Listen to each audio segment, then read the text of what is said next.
ঘটনা কেমন লাগছে তা জানিয়ে এই ভিডিওর কমেন্ট সেকশনে কমেন্ট করতে পারেন। এছাড়া আমাদের ফেসবুক পেজ এবং গ্রুপ তো রয়েছে আপনাদের হরবল নামে, সেখানে গিয়েও আপনারা আপনাদের মতামত জানাতে পারেন।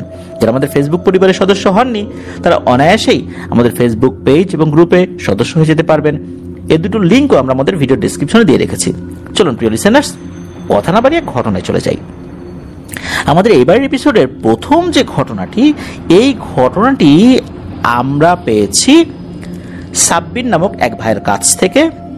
উনি বর্তমানে ইন্টারমিডিয়েটে পড়ছেন। ওনার বাসা কুমিল্লা সদর দক্ষিণ উপজেলার বিশ্ব রোড সংলগ্ন শ্রীমন্তপুর গ্রামে। এটাই ওনার পাঠানো প্রথম ঘটনা বলে জানিয়েছেন। অভিনন্দন জানাচ্ছি, ওনার পাঠানো প্রথম ঘটনা সিলেক্টেড হয়েছে এবং আমরা প্রচার করছি। এই জন্য আশা করছি আপনার আরো ঘটনা আমরা ইনশাল্লাহ পাবো। তো উনি ঠিক করেছেন যে ঘটনা সংগ্রহ করবেন, সত্য ভয়ের ঘটনাগুলো সংগ্রহ করবেন। শুধু উনি না, ওনার আরো এক বন্ধু ওনাকে সহযোগিতা করবেন। তো দুই বন্ধু মিলে ঘটনাটা খুঁজছেন, সংরক্ষণ করছেন, ঘটনাগুলো পর্যায়ক্রমে পাঠাচ্ছেন। তো ওনার আরেক যে বন্ধু, তার নাম হচ্ছে তুহিন। তো এই দুই বন্ধু ঘটনা সংগ্রহ করার জন্য তো বিভিন্ন লোকদের কাছে জিজ্ঞেস করেন ঘটনা আছে কিনা। তো অনেকেই আসলে ঘটনা দিতে পারেন না, অনেকে থাকলেও বলেন না, আবার কিছু কিছু ঘটনা বলেন সেগুলো আসলে ওনাদের কাছে ওইভাবে ভালো লাগে না। তো যেই ঘটনাগুলো ভালো লাগে সেগুলোই পাঠানোর চেষ্টা করছেন। এমনই একটি ঘটনা ওনারা সংগ্রহ করেন এক হুজুরের কাছ থেকে। উনি মূলত একজন মসজিদের ইমাম। ওনাদের যে এলাকা, ওই এলাকারই একটা মসজিদ রয়েছে, সেই মসজিদের ইমাম তিনি। তো সেই হুজুরের নাম হচ্ছে কবির আহমেদ। তো তার সাথে ভালো সম্পর্ক ছিল ওনাদের। তো একটা সময় ওনার সাথে যখন আলাপচারিতা হয়, তখন জিজ্ঞেস করেন যে আপনার কাছে কি কোনো ভয়ের ঘটনা আছে? তখন হুজুর বলেন আছে, ভয়ের ঘটনা আছে। এরপরে আলাপচারিতার একটা পর্যায়ে উনি সেই ঘটনাটা বলা শুরু করেন। ওনার সাথে যে ঘটনাটা ঘটা শুরু হয় সেটা 2017 সালে। ওনার বাড়ি কুমিল্লা জেলার মনোহরগঞ্জ থানার হাওড়া গ্রামে। আর 2017 সালে উনি তখনও মাদ্রাসার পড়া শেষ করেননি। ওনার বয়স তখন 20-এর কাছাকাছি হবে। শীতকাল আসার আগ মুহূর্ত তখন। হুজুর মাদ্রাসা থেকে কয়েকদিনের জন্য ছুটিতে গ্রামে এসেছেন। তো হুজুর একটা বন্ধু ছিল, উনি মসজিদের মুয়াজ্জিন ছিলেন। হুজুরের বন্ধু তো হুজুরের গ্রামেরই লোক, এখন মসজিদের মুয়াজ্জিন হয়েছে উনি। হুজুর তো তখন আসলে লেখাপড়া শেষ করে আসেন নাই। এখন বন্ধু অনুরোধ করেছে যে বন্ধু, আমি তো একটু ছুটিতে যাব, তুমি একটু ফজরের আজানটা দিও, নামাজটা পড়াই দিও। তো কবির হুজুরও রাজি হয়ে যান। এমনিতে তো উনি ফজরের নামাজ পড়তে আসবেনই, না হয় একটু আগেই আসলাম, আজান দিলাম, নামাজটা পড়াইলাম, সমস্যা কি, আমার বন্ধুর উপকার হলো। তো হুজুর সকালে আসবেন এই চিন্তা করে তো ঘুমিয়ে পড়েছেন। তো ফজরের ওয়াক্ত যখন হয়েছে, আজান উনি দেবেন বলে প্রস্তুতি নিয়ে টর্চ লাইট হাতে নিয়ে বের হয়েছেন ঘর থেকে। তো ওনাদের বাড়ির পাশেই ছিল একটি পুকুর। পুকুরের অপর পাশে মূলত একটি বড় বাঁশঝাড় ছিল। অপর পাশ বললে ভুল হবে, আসলে পুকুরের দুই পাশেই বড় বড় বাঁশঝাড় ছিল, বেশ পুরনো বাঁশঝাড় ছিল। দিনের বেলাতেও এই বাঁশঝাড় দেখলে নাকি ভয় লাগতো, এমন ভুতুরে আর নীরব ছিল সেই বাঁশঝাড়গুলো। রাতের বেলা যে কি ধরনের ভয়ঙ্কর অন্ধকারাচ্ছন্ন হতে পারে তা তো চিন্তা করলেই গা ছমছম করে ওঠে। আর শীত শীত ভাব ছিল তখন ওই সময়টাতে। হুজুরের গায়ে চাদর ছিল। তো হুজুর ওই পুকুর পাড়ে আসছে অজু করতে। তো পাড়ে যখন নেমেছেন উনি, মানে ঘাটে নেমে অজু শুরু করবেন, হঠাৎ করে হুজুরের চোখ যায় হাতের বাম পাশের বাঁশঝাড়ের দিকে। উনি দেখতে পান পানির উপর দিয়ে একটা মহিলা অবয়ব, কালো বোরকা টাইপের কিছু একটা পরা আর কি, পানির উপর দিয়ে হেঁটে হেঁটে হাতের ডান পাশ থেকে বাম পাশে যাচ্ছে। হুজুর যখন অজু শুরু করেছিলেন তখন কিন্তু ওনার টর্চ লাইটটা জ্বালিয়েই ওনার পাশে রেখেছিলেন। উনি তো সাহসী মানুষ, উনি বুঝতে পেরেছিলেন এটা কোনো স্বাভাবিক জিনিস না। তারপরও যেই ভুলটা করে বসেন সেটা হচ্ছে অজু উনি থামিয়ে ওই টর্চ লাইটটা হাতে নিয়ে কি যাচ্ছে এইটা দেখার জন্য ওই দিকটাতে উনি টর্চ লাইট মেরেছেন। তবে ওনার টর্চ লাইট জ্বালানোর কারণে ওই জিনিসটার চলাচলে কোনো বিঘ্ন হয়েছে এটা ওনার কাছে মনে হলো না। উনি ওটার দিকে টর্চ লাইট ধরেছেন, দেখতে পেলেন যে এই অবস্থা, কালো বোরকা টাইপের কিছু একটা পরা, চুল লম্বা লম্বা, বোঝা যাচ্ছে নারী অবয়ব।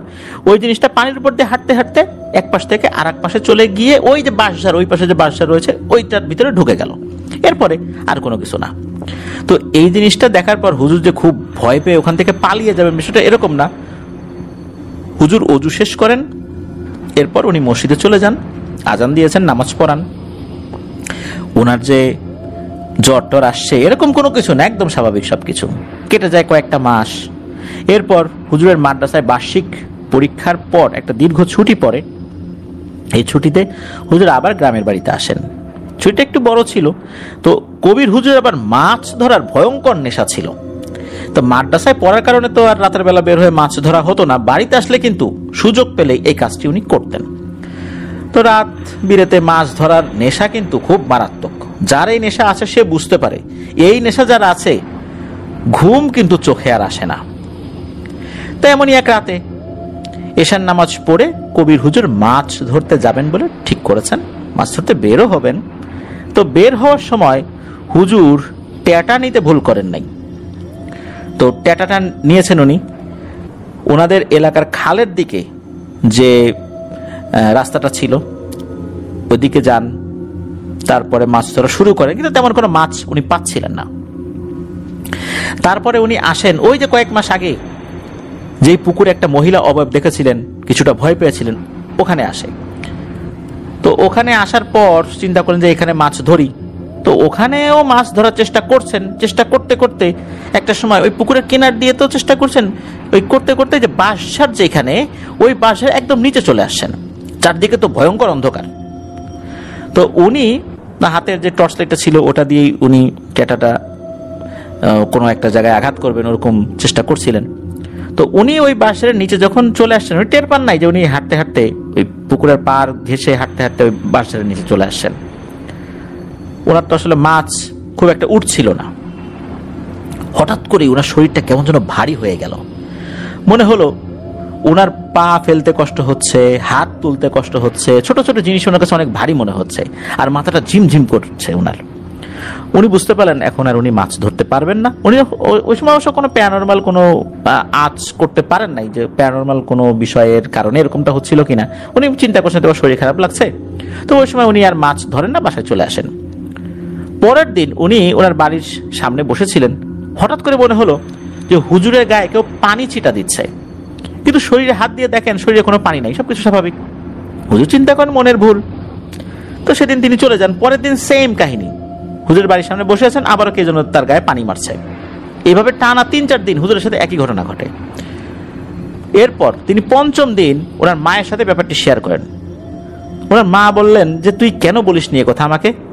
পরের দিন হুজুর এবং হুজুরের মা দুইজনই সেম জায়গায় গিয়ে বসেছে। ওনার মা চিন্তা করছেন যে এটা কি তার মনের ভুল নাকি আসলেই কোনো ঘটনা। তো যখনই ওখানে বসেছে তখন ওনার মাও একই অনুভূতি লাভ করেন।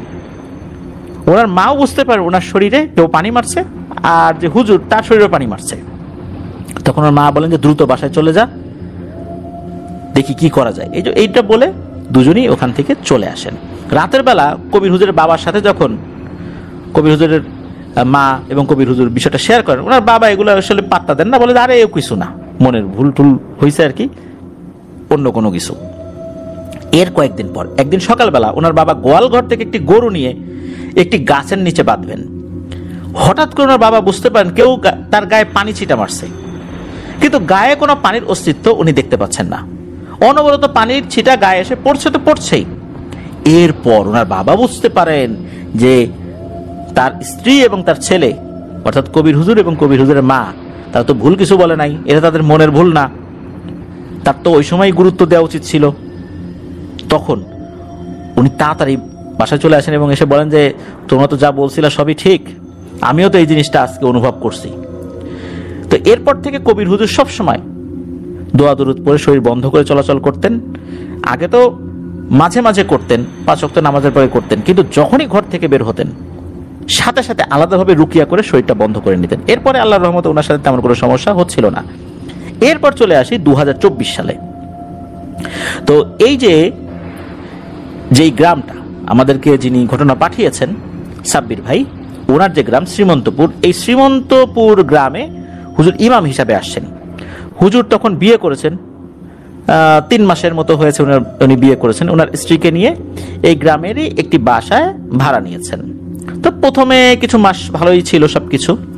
কিছুদিন পর হুজুরের স্ত্রী হুজুরকে বলে যে এই বাসায় নাকি তার কেমন ভয় ভয় লাগে, মনে হচ্ছে জানালা যেটা আছে ওই দিকে কেউ দাঁড়িয়ে আছে, কিন্তু আসলে ওখানে কেউ নাই, কিন্তু তার মনে হয় যে কেউ দাঁড়িয়ে আছে। আর সবসময় ঘরের মধ্যে মনে হচ্ছে একটা ছায়া দৌড়াদৌড়ি করে, এখান থেকে ওখানে যায়, ওখান থেকে ওখানে যায়, কখনো দৌড় দিয়ে এপাশ থেকে ওপাশে চলে যায়, কখনো হেঁটে হেঁটে যায়, এরকমটা মনে হয়।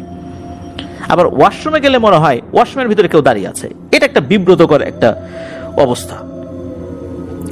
আর হুজুর আসলে সাহস দেওয়ার জন্য বলতেন, ও কিছু না, আমি অনেক সময় বাইরে থাকি, তো তুমি একা একা থাকো, এটা হয়তো বা তোমার মনের ভুল হতে পারে, ও তেমন কিছু না।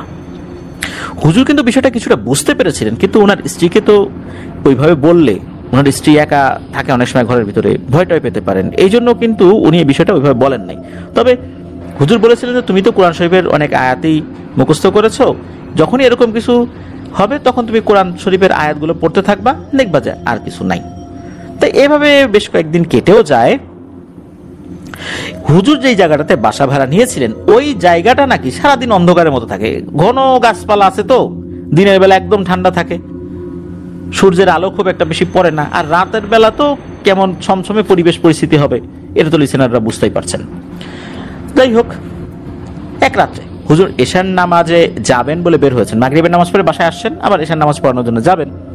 তো বাসা থেকে ওই মসজিদটা দূরত্ব খুব বেশি না, অল্প, তো কয়েক মিনিট হাঁটার পথ আর কি। তো কয়েক মিনিট হাঁটার পথের ভিতরে রাস্তার সামনে একটা দেয়াল পড়ে।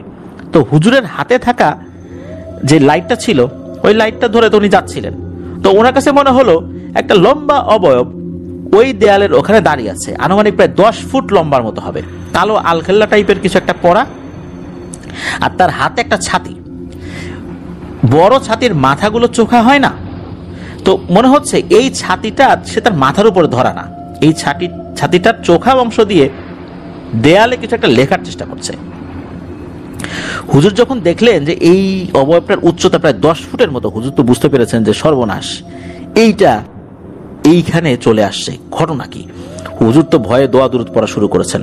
হুজুর যখন দোয়া দুরূদ পড়া শুরু করেছেন তখন মনে হলো ওই যে দাঁড়িয়ে থাকা লোকটি বুঝতে পেরেছে যে কেউ তাকে দেখছে আর দোয়া দুরূদ পড়ছে।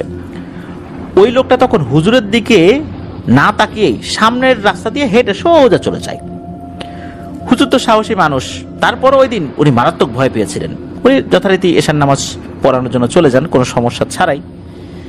এর কয়েকদিন পর রাতের বেলা হুজুরের স্ত্রী হুজুরকে বলেন যে দিন দিন এই বাসায় ভয়ের পরিমাণ এতই বেড়ে যাচ্ছে যে আগে তো দিনে 1-2 বার ভয় পেত, অন্য কোনো কিছুর অস্তিত্ব বুঝতো, এখন এমন একটা অবস্থা হয়েছে প্রতিটা সেকেন্ডে মনে হচ্ছে এই ভয়টা তাকে গ্রাস করে ফেলেছে।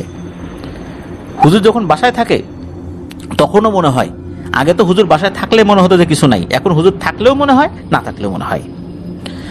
এটা নিশ্চিত যে ওখানে তৃতীয় কেউ অবস্থান করছে। হুজুর সান্ত্বনা দেওয়ার জন্য বলেন তোমার মনের ভুল, এটা সেটা। ওই রাত্রে তো এগুলো বলছেন যে তোমার মনের ভুল, যেই রাত্রে হুজুরের স্ত্রী বারবার বলছিলেন যে এরকম মনে হচ্ছে। রাত তখন 1টা কি 2টা, কোনো কিছুর শব্দে হুজুরের ঘুম ভেঙে যায়। ওনার স্ত্রী তখনও ঘুমাচ্ছিল। হুজুর একটু নড়েচড়ে বসছেন যে আসলে শব্দটা কিসের, এটা বোঝার জন্য উনি চেষ্টা করেন। উনি বুঝতে পারলেন কোন একটা বৃদ্ধ লোক মনে হচ্ছে লাঠিতে ভর দিয়ে ঠক ঠক ঠক ঠক করে হেঁটে আসছে এবং এক পাশ থেকে অন্য পাশে যাচ্ছে। আর শব্দটা উনি যেই ঘরটাতে থাকতেন ওই ঘরের ছাদ থেকে আসছিল। হুজুর তো অনেক ভয় পেয়ে যান, কারণ এত রাতে ছাদে তো কারো যাওয়ার কথা না। তার থেকেও বড় কথা, ওই বাড়িতে তেমন কোনো বৃদ্ধ লোকও নাই।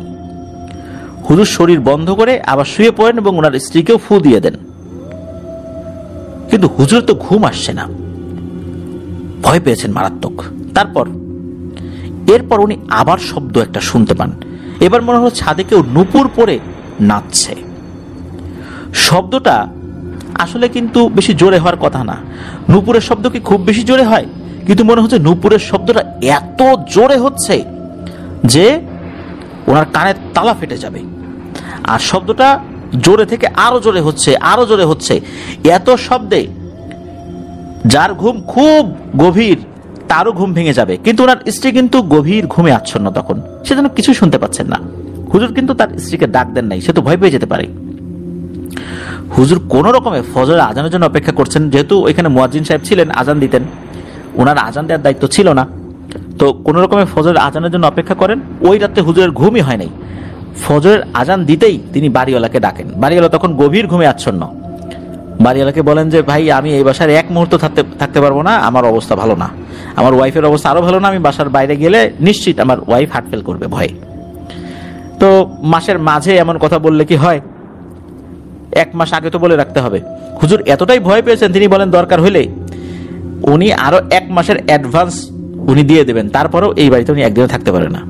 তখন বাড়িওয়ালা বুঝতে পারেন যে আসলে এরা তো ভয় পেয়েছে, এখন এরপরও যদি জোর জবরদস্তি করে 1-2 দিন উনি রাখেন বা একটা দুর্ঘটনা ঘটে, তাহলে তার একটা সমস্যা হবে।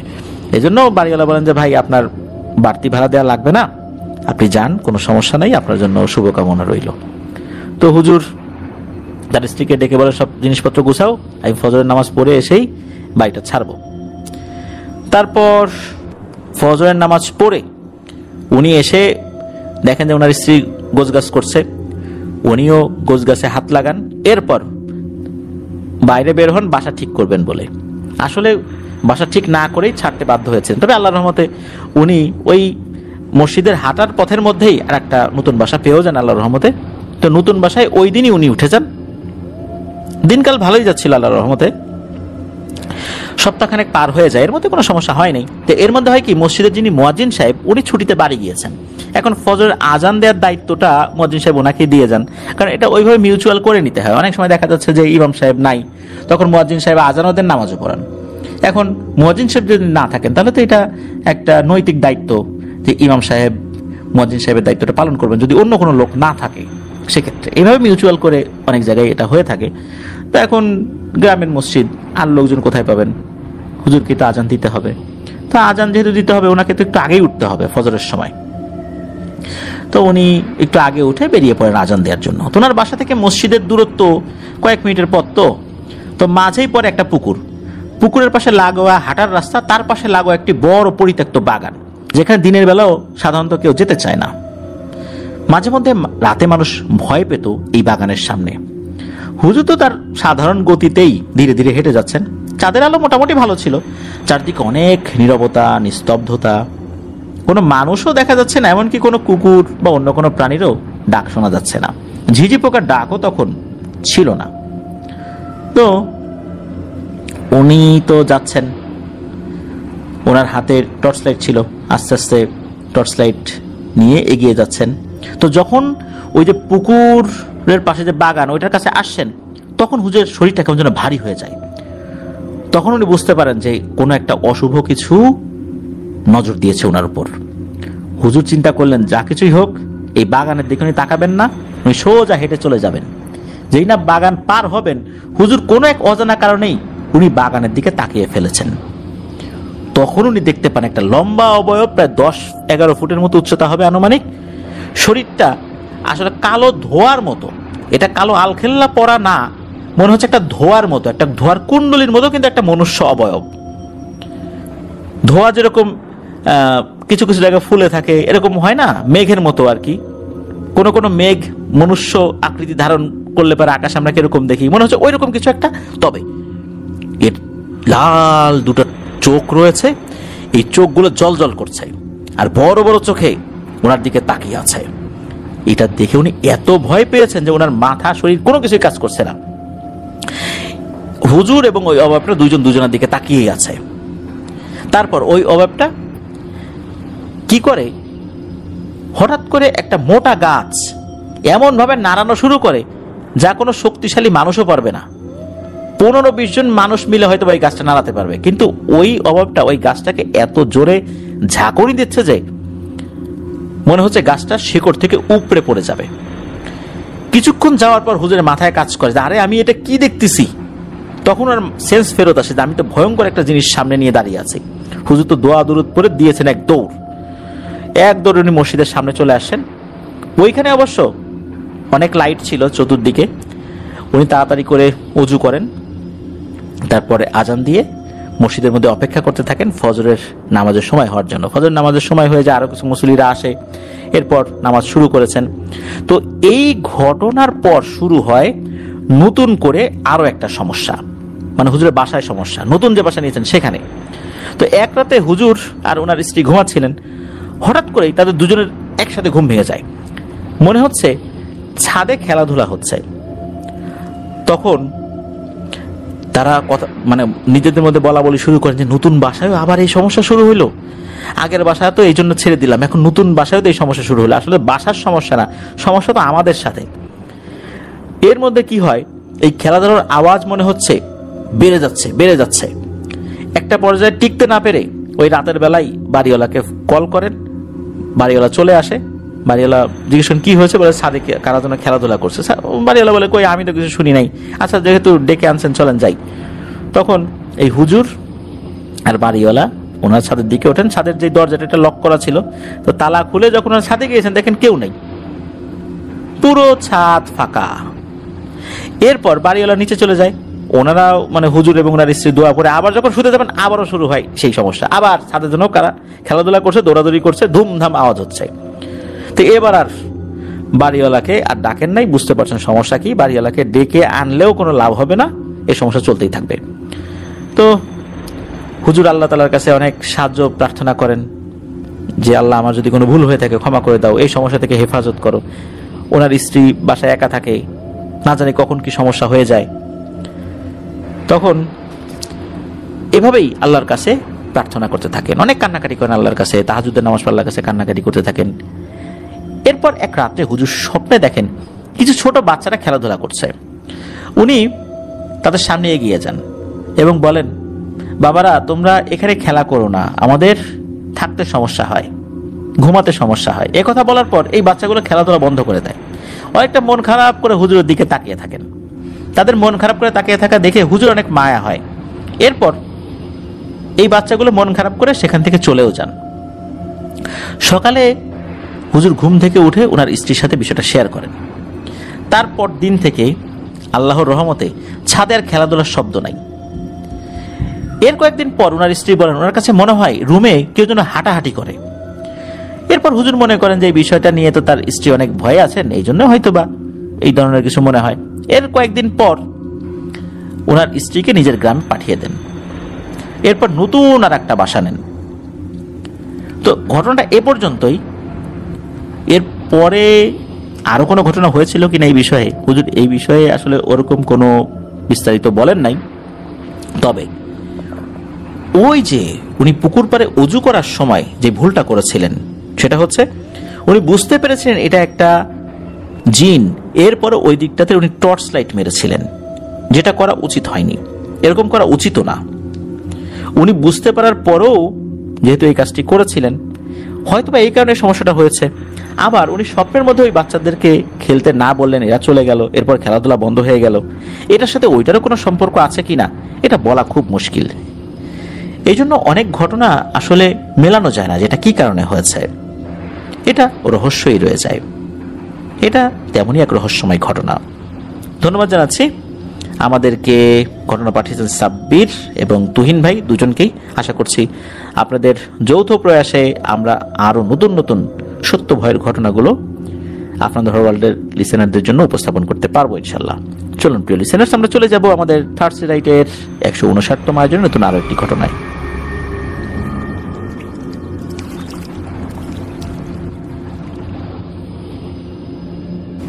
প্রিয় লিসেনার্স, এবারের ঘটনাটি আমাদেরকে যিনি পাঠিয়েছেন উনি একজন রেমিটেন্স যোদ্ধা ভাই।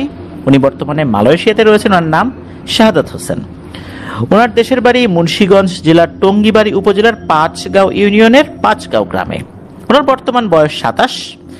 উনি মালয়েশিয়ার সেলাঙ্গোর নামক স্থানে বসবাস করছেন। উনি অনেক আগে থেকেই আফনান ওয়ার্ল্ডের সাথে যুক্ত আছেন বলে জানিয়েছেন। তো চলুন ওনার ঘটনায় চলে যাই। উনি যে ঘটনাটি শেয়ার করেছেন এই ঘটনাটি ঘটেছিল ওনার ফুফাতো বোনের সাথে। ঘটনাটি 2011 কি 12 সালের দিকে ঘটেছে। তখন এই শাহাদাত হোসেন ভাই উনি হাই স্কুলে লেখাপড়া করেন। ঘটনার শুরুতেই ওনার ফুফাতো বোনের বাড়ির বর্ণনাটা আমরা একটু দেই। তো এই যে সাদত হোসেন ভাইদের বাড়ি, এই বাড়িটার মাঝখানে আর একটা বাড়ি, এর পরের বাড়িতেই মূলত ওনার ফুফাতো বোন ভাড়া থাকতো। আর তাদের বাড়িতে প্রবেশ করার মেইন পথটা হচ্ছে মেইন রোড থেকে 150 থেকে 200 গজের মতো একটা মাটির রাস্তা, এই রাস্তা দিয়ে যেতে হয়। আর ওই রাস্তা দিয়ে যাওয়ার সময় বড় একটা করই গাছ পড়ে, আর করই গাছের পাশেই রয়েছে একটা পুকুর। তো ঘটনাটি ঘটে যখন আর কি, তখন প্রতিদিনের মতো এই সাদত হোসেন ভাই স্কুল থেকে বিকেলবেলা বাড়িতে ফিরে গোসল করে ফ্রেশ হয়ে খেলাধুলার উদ্দেশ্যে বাইরে বের হয়েছেন। তো বের হওয়ার পরেই উনি কিছু মহিলাদের কান্নার আওয়াজ শুনতে পান, যা ওনার ফুফাতো বোনের বাড়ির ওই দিকটা থেকেই আসছিল। তো ওনারা তাড়াহুড়া করে বা তড়িঘড়ি করে সেখানে ছুটে গিয়েছেন। গিয়ে দেখতে পান ওনার ফুফাতো বোন একটি মৃত ছেলের জন্ম দিয়েছে, মূলত সেজন্যই সবাই কান্নাকাটি করছে। এরপরে তো ওনারা সেদিনই বিকেলবেলা সেই বাচ্চাটিকে দাফন করেন। সবাই বিষয়টা স্বাভাবিকভাবেই নিয়েছেন। এরপর অনেকদিন চলে যায়। আল্লাহর রহমতে ওনার ফুফাতো বোন আবারও সন্তান সম্ভবা হন। যখন ওনার গর্ভের সন্তানের বয়স পেটে 6 থেকে 7 মাস চলছে, তখন নাকি উনি ঘুমের মধ্যে একটা স্বপ্ন দেখেন। স্বপ্নে নাকি একটা অবয়ব তার কাছে এসেছে, এবং তখন এই যে ফুফাতো বোন, ওনার কোলে একটা ছেলে বাচ্চা ছিল। ওই অবয়বটা ওই ছেলে বাচ্চাটাকে নিয়ে যেতে চাচ্ছে, আর বলছে তুই বাচ্চাটা আমাকে দিয়ে দে, তুই যদি না দিস আমি তাকে নিতে পারছি না। এর উত্তরে ওই ফুফাতো বোন নাকি বলে যে তুমি আমার বাচ্চা কেন নিতে চাইবা, আমার বাচ্চা কেন আমি তোমাকে দিব না, আমি তো আমার বাচ্চা তোমাকে দিব না। তখন নাকি ওই জিনিসটা জোরাজোরি করে, দে বলছি দে, তুই নিজের ইচ্ছাতেই দিবি, আগেরটাকেও নিয়ে গেছি কিন্তু এটাকে সহজে নিতে পারতেছি না, এটা নেয়ার জন্য তোর অনুমতি দরকার। এরপর ওনার ঘুম ভেঙে যায়। একই ধরনের স্বপ্ন উনি বেশ কয়েকদিন দেখার পর বিষয়টা সবাইকে জানায়। তখন নিকটাত্মীয় বলতে তো এই যে সাদত হোসেন ভাইদের পরিবারই আছেন ওইখানে, তখন তো ওনারা চিন্তায় পড়ে যান যে এটা নিয়ে তো একটা কাজ করতে হবে। আর ফুফাতো বোনের হাজব্যান্ড যিনি, উনি ওনার চাকরির সুবাদে চিটাগাঙে থাকতেন, মাসে একবার আসতেন। তো যার কারণে উনি তো ওই সময় উপস্থিত ছিলেন না যখন উনি এই স্বপ্নগুলো টানা কয়েকদিন দেখছিলেন। তখন এই সাদত হোসেন ভাইয়ের পরিবার তারা সিদ্ধান্ত নেন যে এই ফুফাতো বোনকে এই বাসায় একা একা রাখা যাবে না। তখন ওনারা ওনাদের বাসায় ওনাকে নিয়ে আসেন, আর কি ওই ফুফাতো বোনকে নিয়ে আসেন। আর এই সাদত ভাইয়ের মা চাচি যারা ছিলেন তারা তো এই আপুকে দেখাশোনার দায়িত্ব নেন, যে খুব চোখে চোখে রাখতে হবে, নাহলে আর একটা সমস্যা হয়ে যাবে। যাই হোক, যখন ওনাকে নিয়ে আসা হয় এর পরের দিনই এই শাহাদত ভাইয়ের ফুপু তার ননদকে নিয়ে সাদত ভাইদের বাড়িতে আসেন। তো ফুপুর ননদ বলতে ওই ফুফাতো বোনের ফুপু আর কি, ওনাদেরও ফুপু হয়, তো ফুপু বলে আমরা সম্বোধন করব। তো উনি ঝাড়ফুঁক করতে পারতেন, জিনও হাজির করতে পারতেন। এটা নাকি উনি ন্যাচারালি আল্লাহর রহমতে এই ক্ষমতাটা পেয়েছিলেন। তো ওই দিন রাত্রে সাদত ভাই 8টার মধ্যেই ঘুমিয়ে যান, কারণ ওনাদের ওই পরিবেশে রাত 8টা মানে আসলে অনেক রাত ওই সময়ের প্রেক্ষাপটে। আর ওই সময় তো উনি মোটামুটি ছোটই ছিলেন। রাত 12টার দিকে ওনার ঘুম ভেঙে যায় পাশের রুমে কোনো কিছুর আওয়াজে। তো মানুষ ওই সময় থাকা বলতে ওনার মা, কাকি, ফুপু এনারাই ছিলেন আর কি। তো উনি শুনতে পান যে ফুপুর ননদ উনি কিছু একটা পড়ছিলেন, কোরআনের কোনো আয়াত পড়ছিলেন। তো বেশ কিছুক্ষণ উনি এটা পড়ছিলেন, হঠাৎ করে কেউ একজন গম্ভীর কণ্ঠে বলে ওঠে, আমাকে কেন ডাকছিস বল। তো এটা যখন শুনেছেন সাদত ভাই, তখন উনি বুঝতে পারছেন যে নিশ্চয়ই ফুফাতো বোনের উপর কোন জিন হাজির করা হয়েছে। তো জিনের কথার উত্তরে ফুপু জিনটাকে সালাম দেন, কিন্তু জিনটা সালামের উত্তর না দিয়ে সে বলে, বললাম না আমাকে কেন ডাকছিস সেটা বল। তখন সেই ফুপু জিনের উদ্দেশ্যে খুব সুন্দর করে মোলায়েম কণ্ঠে বলে ওঠেন, বাবা আপনি কেনই বা এর বাচ্চাটাকে নিয়ে গেছেন, আর এই বাচ্চাটাকে কেন নিয়ে যেতে চান। উত্তর জিনটা বলে ওঠে, ফজু শাহের মাজারে আমার বাড়ি, আমি সেখানেই থাকি। এখানে একটা জিনিস বলে রাখা ভালো, এই সাদত ভাইদের পাশের গ্রামে একটা মাজার রয়েছে যেটা ফজু সাহেব বা ফজু শাহের মাজার নামে পরিচিত। তো এই যে ফজু শাহের যে মাজারটা, এটার পাশেই নাকি ওই জিনটার বাড়ি, সে সেটা বলছে। এরপর ফুপু তাকে জিজ্ঞেস করে যে আপনি কেন এসেছেন, এই মেয়েটা কি ক্ষতি করছে আপনার, কেনই বা একে এভাবে কষ্ট দিচ্ছেন? তখন জিনটা বলে ওঠে, আমি তো নিতে আসছিলাম এর মেয়েকে, কিন্তু নিয়ে গেছি ওর নবজাতক সন্তানকে। আসলে ফুপুর কিন্তু একটা মেয়ে রয়েছে, ওই সময় তার বয়স ছিল 4 বছরের মতো। তখন জিন বলে যে এই যে ফুপাতো বোন এই সাদত ভাইয়ের, সে নাকি একদিন এই ফজু শাহের মাজারে গিয়েছিল তার মেয়েকে নিয়ে। তো সে নামাজের ওয়াক্ত হওয়ার কারণে নামাজ পড়ছিল, মানে সেই ফুপাতো বোন, আর তার মেয়েটা পাশে খেলা করছিল। ওই জিনটা নাকি ছোট একটা কুকুরের বাচ্চার রূপে মেয়েটার সাথে খেলা করছিল।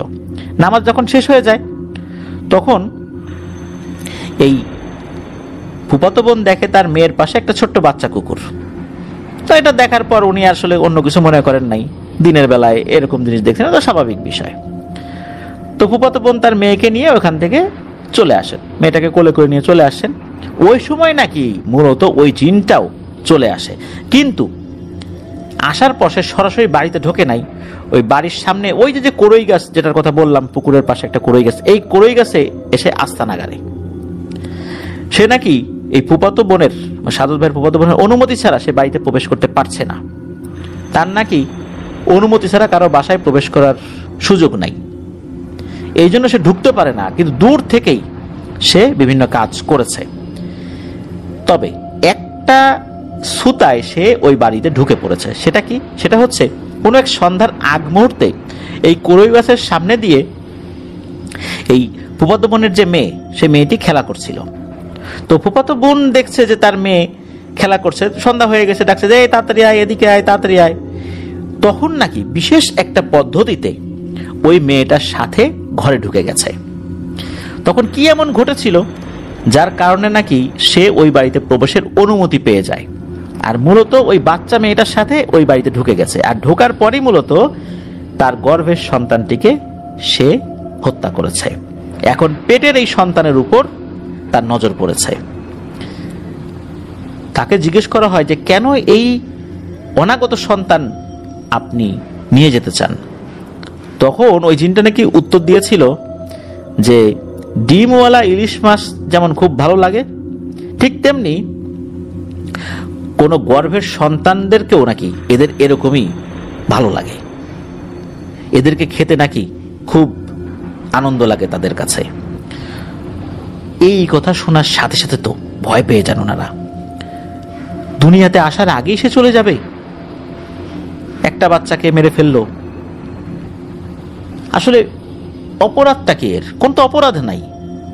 এমনটা না যে কুকুর রূপী জিনটাকে আঘাত করেছে, এটা সেটা তাও না, অহেতুক চলে আসছে। এক পর্যায়ে ফুপু শাস্তি দেয়া, বোতলবন্দি করার কথা বলে, ভয় দেখায়, কোনো লাভ হয় না। তখন উনি কঠিন কিছু রুকিয়া শুরু করে দেন। এই রুকিয়া যখন শুরু করছেন তখন ওই জিনটা টিকতে না পেরে যাওয়ার জন্য রাজি হয়। তবে সে বলে যে যেহেতু এই পরিবারে চলেই আসছি, আমি এমনি এমনি যাইতে পারবো না, কিছু জিনিস দিতে হবে। তার আবদার কি? সে বলল এই যে বাচ্চাটা, এই বাচ্চা জন্মের ঠিক 1 সপ্তাহের মাথায় এই যে ফজু শাহের মাজারে, এই ফজু শাহের মাজারে একটা সিন্নি দিতে হবে। ঠিক যখন 1 সপ্তাহ মানে 7 দিন বয়স হবে, এই ফজু শাহের মাজারে একটা সিন্নি দিতে হবে।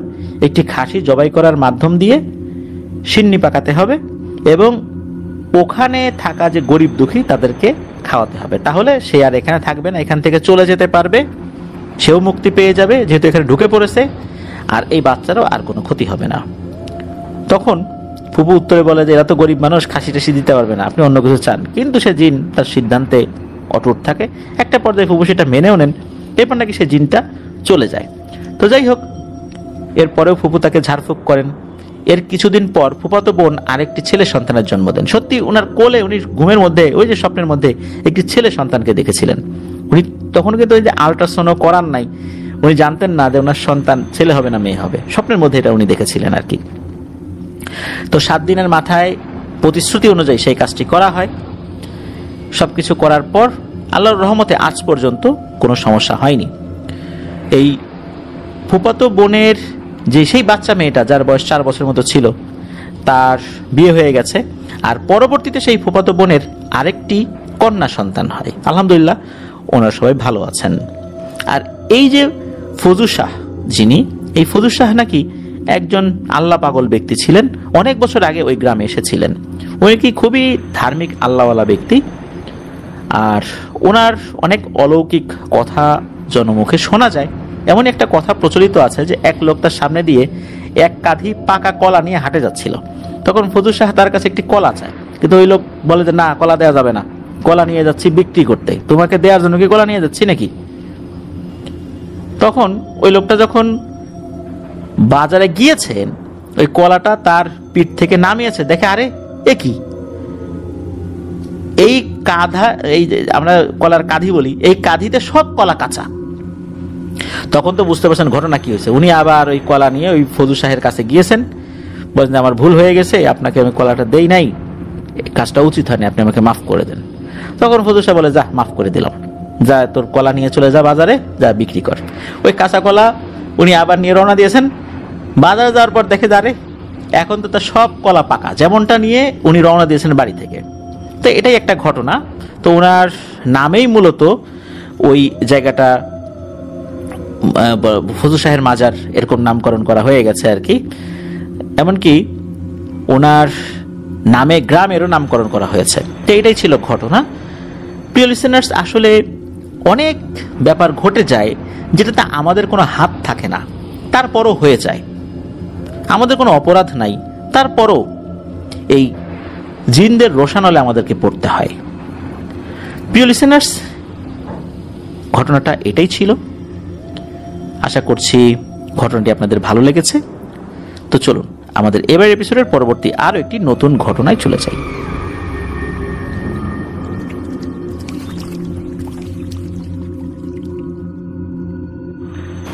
প্রিয় লিসেনার্স, এবারের ঘটনাটি আমাদেরকে যিনি পাঠিয়েছেন তার নাম আব্বাস মাহমুদ। ওনার বাড়ি সিরাজগঞ্জ জেলার শাহজাদপুর উপজেলার হাজিপাড়া গ্রামে।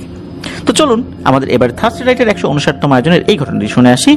তো উনি জানিয়েছেন যে এটি আমাদের প্ল্যাটফর্মে পাঠানো ওনার প্রথম ঘটনা। ধন্যবাদ জানাচ্ছি ওনার ঘটনার জন্য।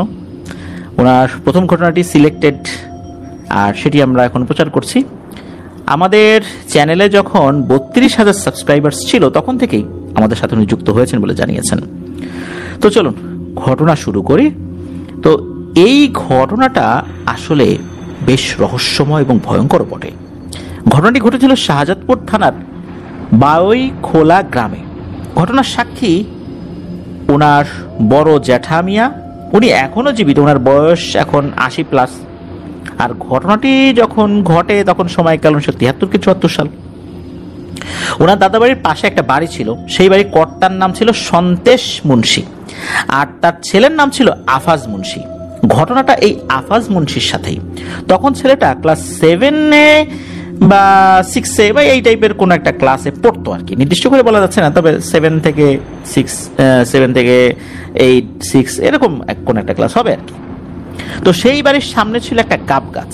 সেই গাব গাছে অনেক হিন্দু ধর্মের লোক এসে বিভিন্ন ফল মূল, দুধ, কলা এগুলো দিয়ে যেত। তো এখন গাছটা তো ওনাদের। এই সন্তেশ মুন্সি চিন্তা করলো যে ঘর বাড়ি তো তৈরি করার দরকার, এখন ঘর বাড়ি তৈরি করতে গেলে এই গাব গাছ তো কাটতে হবে। সিদ্ধান্ত নিল গাব গাছটা কেটে ফেলবে। মূলত ওইখানে হঠাৎ করেই এই হিন্দু ধর্মের লোকজন এসে বিভিন্ন ফলমূল দিয়ে যেত। এখন কেন দিল বা কি কারণে দিত, এইটা আসলে উনি বুঝতে পারতেন না। হয়তো বা কোনো একটা কারণ তো নিশ্চয়ই আছে। এখন গাছটা তো ওনাদের ব্যক্তিগত, কাটতে তো হবেই। আর ব্যক্তিগত গাছ উনি কেটে ফেলবেন, এটা তো সরকারি কোনো গাছও না বা অন্যের জমির উপর থাকা কোনো গাছও না। ওনার নিজের প্রয়োজনেই গাছটা উনি কাটবেন। তো চিন্তা করলেন যে তাহলে কাঠুরিয়াদের খবর দেই। তো একদল কাঠুরিয়াকে উনি বায়নাও করলেন গাছ কাটার জন্য। তো কাঠুরিয়াগুলো যখন আসে, এর মধ্যে একজন কাঠুরিয়া উনি উপরে উঠে গেলেন গাছ কাটবেন। হঠাৎ করেই ওই কাঠুরিয়া চিৎকার করে নিচে পড়ে গেল। সবাই তার কাছে গিয়ে দেখে তার অবস্থা খারাপ, পা ভেঙে গেছে, হাত ভেঙে গেছে, তবে মেরুদণ্ডের হাড় ভাঙে নাই বা কোমর ভাঙে নাই আল্লাহর রহমতে। তো সবাই জিজ্ঞেস করলো, আরে পড়লা কিভাবে নিচে? তুমি তো একজন দক্ষ কাঠুরিয়া, গাছ বাইতে তো তুমি ওস্তাদ। তখন ওই কাঠুরিয়া বলে, কোন একটা ছায়ার মতো কিছু এসে তাকে জোর একটা ধাক্কা দেয়, এক ধাক্কায় নিচে ফেলে দিয়েছে। তো সেদিনের মতো তো গাছ কাটা বন্ধ, কোনো কাঠুরিয়া ভয় আর গাছ কাটে না। এর 2-1 দিন পরেই কিছু লোক আসে। এখানে একটা বিষয় বলে রাখা ভালো, যেই লোকগুলো সবসময় ওই দুধ কলা দিয়ে যেত হিন্দু ধর্মের লোকজন, ওই লোকগুলোই বারবার আসতো। তো ওই লোকগুলো আবার আসে। তো আসার পর এই যে যিনি সন্তেশ মুন্সি, ওই লোকগুলোর কাছে গিয়ে বলে যে ভাই আমরা তো এই গাছটা কাটতে চাইছিলাম, কি এই ঘটনা ঘটছে। তখন ওই যে লোকগুলো আসছিলেন তাদের মধ্যে একজন বলে যে আচ্ছা সেই কাঠুরিয়াটা কি বেঁচে আছে নাকি মারা গেছে? তখন সন্তেশ মুন্সি বলে যে না, সে কাঠুরিয়াটা বেঁচে আছে, মারা যায় নাই। তখন ওই লোকগুলোর মধ্যে একজন লোক বলল যে বুঝতে পারছি ব্যাপারটা কি, যেহেতু আপনার গাছ আর মূলত আমরা হঠাৎ করে এখানে আসি, আমরা স্বপ্নের মধ্যে কোনো একটা জিনিস দেখতে পাই যার জন্য আসি আর কি। আপনি যদি এই গাছটা কাটতেই চান তাহলে গাছের নিচে কিছু ফলমূল এই জিনিসগুলা দেন, এরপরে কাটেন, আশা করা যায় আর কোনো সমস্যা হবে না। সেই পদ্ধতি করা হলো। সন্তেশ মুন্সি এরকম কিছু জিনিস দিলেন, দেওয়ার পর উনি গাছ কাটা যখন শুরু করলেন আর কোনো সমস্যা হলো না, গাছটা ঠিকঠাক মতোই কাটতে পারলেন। এই গাছ তখন সমিলে পাঠালেন, সেখানে যেই কাঠগুলো উনি তৈরি করলেন সেই কাঠ দিয়ে উনি কাঠের দোতলা বাড়ি তৈরি করলেন। তো বাড়ি যখন তৈরি করা হচ্ছিল, ওই মিস্ত্রিদের মধ্যে একজন লোক ছিল, উনি যখন পুরো কাজ শেষ করলেন, মোটামুটি বসবাসের উপযোগী হয়ে গেল, তখন এই সন্তেশ মুন্সিকে ওই মিস্ত্রি বলেছিলেন যে ভাই আপনারা যেই কাঠ দিয়ে এই ঘরটা তৈরি করালেন, এই গাছটার কি কোনো সমস্যা ছিল? তখন ওই সন্তেশ মুন্সি বললেন যে কেন ভাই বলেন তো, ঘটনাটা কি, এই কথা কেন আমাকে জিজ্ঞেস করলেন? বলেন না, এমনি জিজ্ঞেস করলাম, আগে বলেন কোনো সমস্যা ছিল?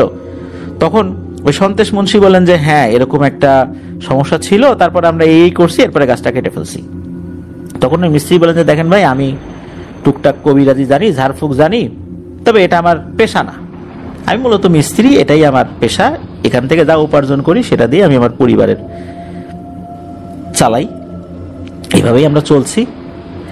আপনার এই যেই পদ্ধতি, যেই পদ্ধতিটা অবলম্বন করছেন, এই পদ্ধতির মধ্যে কিছুটা ত্রুটি ছিল, যার কারণে একটা বড় ধরনের সমস্যা হয়ে গেছে। সেটা হচ্ছে এই গাছে যারা ছিল, মূলত এই গোত্রটাকে কালী বলা হয়, ওরা সবাই চলে গেছে, কিন্তু একটা কালী আটকা পড়ে গেছে, ও যেতে পারে নাই, ও যাওয়ার জন্য ছটফট করতেছে, ও সবাই চলে গেছে কিন্তু এই কালীটা আটকা পড়ে গেছে। আমি অনেক চেষ্টা করছি, যে কয়েকদিন কাজ করছি এখানে ওইটাকে মুক্ত করে দিতে, আমি অনেক চেষ্টা করেও পারি নাই। আপনারা আসলে এই ঘরে শান্তিতে থাকতে পারবেন না। যদি থাকতে চান তাহলে এই কালীটাকে মুক্ত করে দেন, আর একে মুক্ত করার জন্য ভালো কোনো হুজুর কবিরাজকে ডেকে নিয়ে আসেন আর একে মুক্ত করে দেওয়ার ব্যবস্থা করেন, তা না হলে কিন্তু বিপদ হবে। ও মুক্তি পাওয়ার জন্য অনেক কিছু করে ফেলবে, যেহেতু ওর পরিবারের সবাই মুক্তি পেয়ে অন্য জায়গায় চলে গেছে, যেতে পারতেছে না। তো এটা বলে মিস্ত্রি তো চলে যান, তবে ওনার এই কথার কোনো পাত্তা এই সন্তেশ মুন্সি দেয় না। তো ওটা তো দোতলা কাঠের ঘর, উপরের যেই তলাটা, এই তলাতে ওনার যে ছেলে আফাজ মুন্সি সে ঘুমাতো, আর নিচে হাজবেন্ড ওয়াইফ ঘুমাতো আর কি, এই সন্তেশ মুন্সি এবং তার স্ত্রী। এক রাত্রে হয় কি, এই আফাজ মুন্সি সে চিৎকার চেঁচামেচি করে ওঠে। তখন মা বাবা বলে ওঠে কি হয়েছে কি হয়েছে? তখন ওই ছেলেটা বলে যে আমি তো শুয়ে আছি, কোত্থেকে যেন একটা কালো অবয়ব এসে আমাকে জড়িয়ে ধরে। তখন বলে যে বাবারে ও কিছু না, ঘুমের ঘরে ভুল টুল দেখছিস, ঘুমাই যা। তো ছেলেটা ঘুমাই যায়, কিন্তু পরদিন সকালবেলা যখন সে ঘুম থেকে ওঠে, একদম বদ্ধ উন্মাদ, পুরোপুরি পাগল, গায়ে জামা কাপড় রাখে না, এমন পাগল। অনেক হুজুর কবিরাজ দেখানো হয়েছে, কেউ কিচ্ছু করতে পারেন নাই। তবে সকলে বলেছে যে এই বাড়িতে কোনো একটা কালী আছে, ও একটা নির্দিষ্ট গোত্রের, ওদের শরীরের রং কালো, ওদেরকে কালী বলা হয়, আর এই জিনিসটাই মূলত একে ধরেছে। অনেক হুজুর কবিরাজ বিভিন্ন ধরনের রুকিয়া করেও এই জিনটাকে হাজির করতে পারে নাই। এভাবে অনেক চেষ্টা করা হয়, কিন্তু কোনো কাজ হয় না। হঠাৎ করে একদিন সেই ছেলেটাকে আর খুঁজে পাওয়া যায় না, অনেক খোঁজাখুঁজি করা হয়, পাওয়া যায় না। একটা সময় সন্তেশ মুন্সি একটা কাজ করে, সেটা হচ্ছে ওই সময় রেডিওতে হারানোর বিজ্ঞপ্তি দিতে হতো। অনেক সময় রেডিওতে এরকম হারানোর বিজ্ঞপ্তি প্রচারিত হতো। টাকা পয়সাও লাগতো এগুলো প্রচার করতে গেলে। তখন তো সবার বাসায় টেলিভিশন ছিল না, সেই 1973-74 সালের কথা। তো ওই সময় বেশ টাকা পয়সা দিয়ে রেডিওতে একটা বিজ্ঞপ্তি দেওয়া হয়, হারানো বিজ্ঞপ্তি। এরপর একটা সময় একজন লোক এই রেডিও অফিসে টেলিফোন করেছিল। তখন জানিয়েছিল যে একটা ছেলেকে পাওয়া গেছে, তার নাম ঠিকানা এই। রেডিও কর্তৃপক্ষ আবার এই সন্তেশ মুন্সিকে চিঠি লিখে জানায় যে এই এই ঘটনা, আপনি তাড়াতাড়ি আসেন। তখন সন্তেশ মুন্সি যখন এই রেডিও যে সেন্টার এখানে যান, যাওয়ার পর আর একটা ঠিকানা দেওয়া হয় যে আপনি এই ঠিকানায় চলে যান, ওইখানে গেলে আপনার ছেলেকে পাবেন। মূলত ঠিকানাটা দেওয়া হয়েছিল কুয়াকাটার ওই সময় যেই লঞ্চ ঘাটটা ছিল ওইখানে উনি যান। তো যাওয়ার পর এক ব্যক্তির কাছে যান, যাওয়ার পর দেখেন যে আসলেই ওই ব্যক্তির কাছে তার ছেলেটা আছে। ওই ছেলেটার সাথে মোটামুটি উনি ভালো আচরণ করেছিলেন, থাকতে দিয়েছিলেন, খাবার টাবার দিয়েছিলেন। আর ওই লোকটা জানান মূলত বেশ কিছুদিন আগে উনি একটা ছেলেকে পান। এই ছেলেটা বেশ এলোমেলো ভাবে এই ঘাটে ঘোরাফেরা করছিল। এরপর হঠাৎ করে এই রেডিওতে একটা হারানো বিজ্ঞপ্তি উনি শুনতে পান। তো ওই বিজ্ঞপ্তিতে শোনা যেই বর্ণনাটা, এই বর্ণনার সাথে ছেলেটার মিলে যায়। তখন তাকে জিজ্ঞেস করে, ছেলেটাও এলোমেলো কথা বলে, ছেলেটা পাগল হলেও নামটা ঠিক করে বলতে পারছিল। অদ্ভুত ব্যাপার হলো ওই সময় এই আফাজ মুন্সি কিছুটা স্বাভাবিক ছিল, কিন্তু বাড়িতে যখন ছিল তখন কিন্তু বদ্ধ উন্মাদ, এমন একটা অবস্থা। তখন তাকে ওখানে রাখা হয়। এরপরে আফাজ মুন্সিকে তার বাবা নিয়ে আসে। ওই লোকের তো বেশ কিছু খরচও হয়েছিল, ছেলেটাকে রেখেছে। তো লোকটা টাকা নিতে চায় না, তারপর নাকি জোর করেই এই সন্তেশ মুন্সি ওই লোকটাকে কিছু টাকা দিয়ে আসেন। ছেলেকে যেহেতু পাওয়া গেছে উনি খুশি। তো আফাজ মুন্সিকে বাড়িতে আনার অল্প কয়েকদিনের মধ্যেই কোনো এক অজানা কারণে নাকি তাকে মৃত অবস্থায় পাওয়া যায়। কেন মারা গেল কেউ কিছু বুঝতে পারে নাই। ওরকম ভয়ঙ্কর কোনো কিছু চিহ্ন যে তার শরীরে ছিল, বিষয়টা এরকমও না। তো এভাবেই আফাজ মুন্সি পৃথিবী ছেড়ে চলে যায়। এরপর এই সন্তেশ মুন্সি রাগ করে ওই ঘরটা বেচে দেয়। তারপরে আসলে কি হয়েছিল এই বিষয়ে আর কিছু জানা যায় না, ঘরটা বিক্রি করে দেয়। এতটুকুই এই সম্পর্কিত সর্বশেষ তথ্য। এরপর আর কিছু জানা যায়নি বলে আমাদেরকে জানিয়েছেন আব্বাস মাহমুদ ভাই।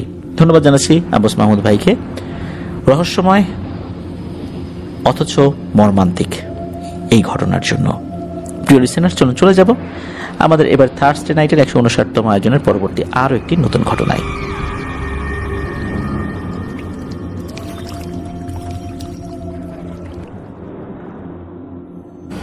প্রিয় লিসেনার্স, এবারের ঘটনাটি আমাদেরকে যিনি পাঠিয়েছেন তার নাম মোহাম্মদ আফজাল। ওনার বাড়ি ঝালকাঠি জেলার রাজাপুর উপজেলার গলুয়া ইউনিয়নে। উনি ছোটবেলা থেকেই ওনার বাসায় একটা ব্যাপার ঘটছে বলে জানিয়েছেন। উনি ছোটবেলা থেকে দেখতেন, শুরুতে ওইভাবে বুঝতে পারতেন না যে ব্যাপারটা আসলে কি। তো যখন একটু বড় হয়েছেন তখন ওনার আম্মুর কাছে জিজ্ঞেস করেছেন, আম্মু আমাদের বাসায় সমস্যাটা কি বা কেন হয়? তখন ওনার আম্মু বলেছেন, আর বলিস না রে বাবা, অনেক আগে থেকেই সমস্যা চলতেছে, বহু হুজুর কবিরাজ দেখানো হয়েছে, কেউ এটা সমাধান করতে পারে নাই, কেউ বুঝতেই পারে না আসলে কি। অনেকেই অনেক প্রতিশ্রুতি দিয়ে আসছে, অনেক টাকা পয়সাও নিয়ে গেছে, কিন্তু কোনো কাজ হয় নাই, আমাদের বহু টাকা খরচ হয়ে গেছে, এই জন্য এটা এইভাবেই আসে। আসলে জিনিসটা কি কি আছে, কি সমস্যা সেখানে? আফজাল ভাই জানিয়েছেন যে ছোটবেলায় উনি দেখতেন ওনাদের যে ঘরটা, এই ঘরটার ফ্লোরটা হচ্ছে মাটির। ওনারা স্থানীয়ভাবে এটাকে মূলত বিশেষ করে যে মাটির যে ঘরগুলো এগুলোকে ঘাটাল বলেন আর কি, বিশেষ করে ফ্লোরটাকে বরিশাল অঞ্চলে নাকি এটাকে ঘাটাল বলে। তো এই ঘাটালটার বিশেষ একটা জায়গা নাকি প্রায় 6-7 ইঞ্চি ফুলে উঠতো, জায়গায় জায়গায় ফেটে যেত, আবার এটাকে মেরামত করতেন ওনারা, ওটা আবার দেবে যেত, এরকমই চলতো আর কি। মাটি খুঁড়েও কিছু পাওয়া যেত না, যে মাটি যে খুঁড়েছেন, খোঁড়ার পর যে কিছু একটা পাওয়া যাবে সেটা এরকমও না। তাহলে আসলে কি জিনিস, যে জিনিসটা নিচ থেকে আস্তে আস্তে মাটি ফুঁড়ে উঠতে চায় কিন্তু সেখানে খুঁড়লে কিছু পাওয়া যায় না, ঘটনাটা কি? তো অনেকে অনেক কথা বলছে যে গুপ্তধন আছে, এটা সেইটা অনেক কথা, কিন্তু কোনো লাভ হয় নাই, এই সমস্যার সমাধান হয় নাই। কেউ কেউ বলছে গুপ্তধন তুলে দেবে, এরাও টাকা পয়সা নিয়ে হাওয়া হয়ে গেছে, কোনো সমাধান করতে পারেনি। তো যাই হোক, এভাবেই চলছে বহু বছর ধরে। তো অনেক দিন পর আরেকজন কবিরাজকে নিয়ে আসা হবে বলে সিদ্ধান্ত নিলেন। সেটা ওনাদের পাশের গ্রামের আর কি। তো নামটা বলেছেন, সঙ্গত কারণে নামটা বলবো না। কেন বলবো না, ঘটনার শেষে আপনারা বুঝতে পারবেন। এই লোকটাকে খবর দেওয়া হয়, উনি আসলো রাতের বেলা, টুকিটাকি জিনিস আনতে বলে। সে টুকিটাকি জিনিস কি ছিল? একটা নতুন লুঙ্গি, কিছু ফলমূল, একদম তাজা ফলের জুস তৈরি করতে বললেন। এরপর উনি শুরু করলেন ওনার পদ্ধতি অনুযায়ী বিভিন্ন কাজ। বেশি সময় লাগে নাই, 15 থেকে 20 মিনিটের মতো সময় লেগেছে। তো এরপর হঠাৎ করে মনে হচ্ছে ভূমিকম্প শুরু হয়েছে, ওনাদের ঘর থরথর করে কাঁপছে। ঘরের মধ্যে একদম অল্প আলো ছিল। হঠাৎ করে মনে হলো এই ঘরের ভিতরে ছোট্ট একটা আলোর একটা কুণ্ডলী, ছোট্ট একটা, এই জিনিসটা হঠাৎ করে ঘরের মধ্যে উদিত হলো। আর এটা পুরো ঘর প্রদক্ষিণ করছে ভিতর থেকে, মানে এটা ঘরের বাইরে না, ভেতরে। এরপর প্রত্যেকের মাথার উপর দিয়ে ঘুরলো। হঠাৎ করেই মনে হলো উপর থেকে তরল জাতীয় কোনো কিছুর ছিটা এসে প্রত্যেকের গায়ে লাগলো। আর এরপর দারুণ একটা সুগন্ধ চারদিকে ছড়িয়ে পড়ল। উপস্থিত সকলেই বুঝতে পেরেছিলেন যে ওই জিনিসটা কোনো আতর ছুঁড়ে মেরেছে। আর এর পরপরই হঠাৎ করে নাকি নাকি কণ্ঠে সবাইকে সালাম দেয়। সালাম দেওয়ার পরপরই সে প্রথমে রেগে যায়, কারণ হচ্ছে ওই সময় নাকি এই জিনটা টঙ্গীর বিশ্ব ইজতেমায় ছিল। ওই সময় বিশ্ব ইজতেমার সময় আর কি। তো ওই সময় তাকে ডাকা হয়েছে, রাত তখন 12টা 12:30 বাজে। যেহেতু ওই সময় তাকে ডাকা হয়েছে, এই জন্য সে খুবই বিরক্তি নিয়ে ওখানে এসে হাজির হয় এবং এসে বলে যে আমি বেশি সময় দিতে পারবো না, তাড়াতাড়ি বলো তোমাদের সমস্যা কি। তখন এই আফজাল ভাইয়ের বাবা বিস্তারিত বলেন যে আসলে এই সমস্যা, আর এটার কারণে আমাদের উপরও বিভিন্ন ধরনের প্রভাব পড়ে, এটা সমাধান আসলে কি। তখন নাকি ওই কণ্ঠটা বলে ওঠে যে আমাকে একটু সময় দাও, আমি বিষয়টা আগে পর্যবেক্ষণ করে আসি। এই বলে ওই আলোটা আস্তে আস্তে ওনাদের ঘরের যেই ঘাটাল অর্থাৎ মাটির যে ফ্লোর, এইটার ভিতরে ঢুকে চলে যায়। মিনিট খানেক পর আবার একই রকম ভাবে ওই আলোটা মাটি ফুঁড়ে বের হয়ে আসে, আবার মাথার উপর শূন্যে উঠে যায় এবং বলতে থাকে যে হ্যাঁ, একটা জিনিস এখানে আছে, একটা মাটির কলস। এই কলসের মধ্যে বেশ স্বর্ণালঙ্কার আছে আর সোনার কিছু কাঁচা পয়সা রয়েছে। তোমরা যদি এটা উঠাতে চাও তাহলে আমাকে কিছু জিনিস এনে দাও এখনই, আমি চেষ্টা করে দেখতে পারি, তবে কথা দিতে পারবো না আমি পারবো কি পারবো না। এখন এমন এমন কিছু জিনিসের কথা বলে, ওই সময় আসলে ওনাদের এইটা জোগাড় করা ছিল না। তখন এই আফজাল ভাইয়ের পরিবার বলেন যে আমাদেরকে 1 সপ্তাহ সময় দেন, এর ভিতরে আমরা ইনশাল্লাহ সব জিনিসগুলো গুছিয়ে রাখবো। তো এটাই কথা হয়। ওই জিনটা কিন্তু কবিরাজের শরীরের উপর ভর করে নাই, সশরীরে এসে কথা বলেছে। ঘরটা অনেকটাই অন্ধকার ছিল। তো যাই হোক, 1 সপ্তাহ পর সেই কবিরাজকে এই আফজাল ভাইয়ের পরিবার থেকে কল করা হয়েছে। তো উনি বলেন যে আমি তো অনেক ব্যস্ত, এখন আসতে পারবো না, আপনারা কিছুদিন পরে আমাকে ফোন দেন।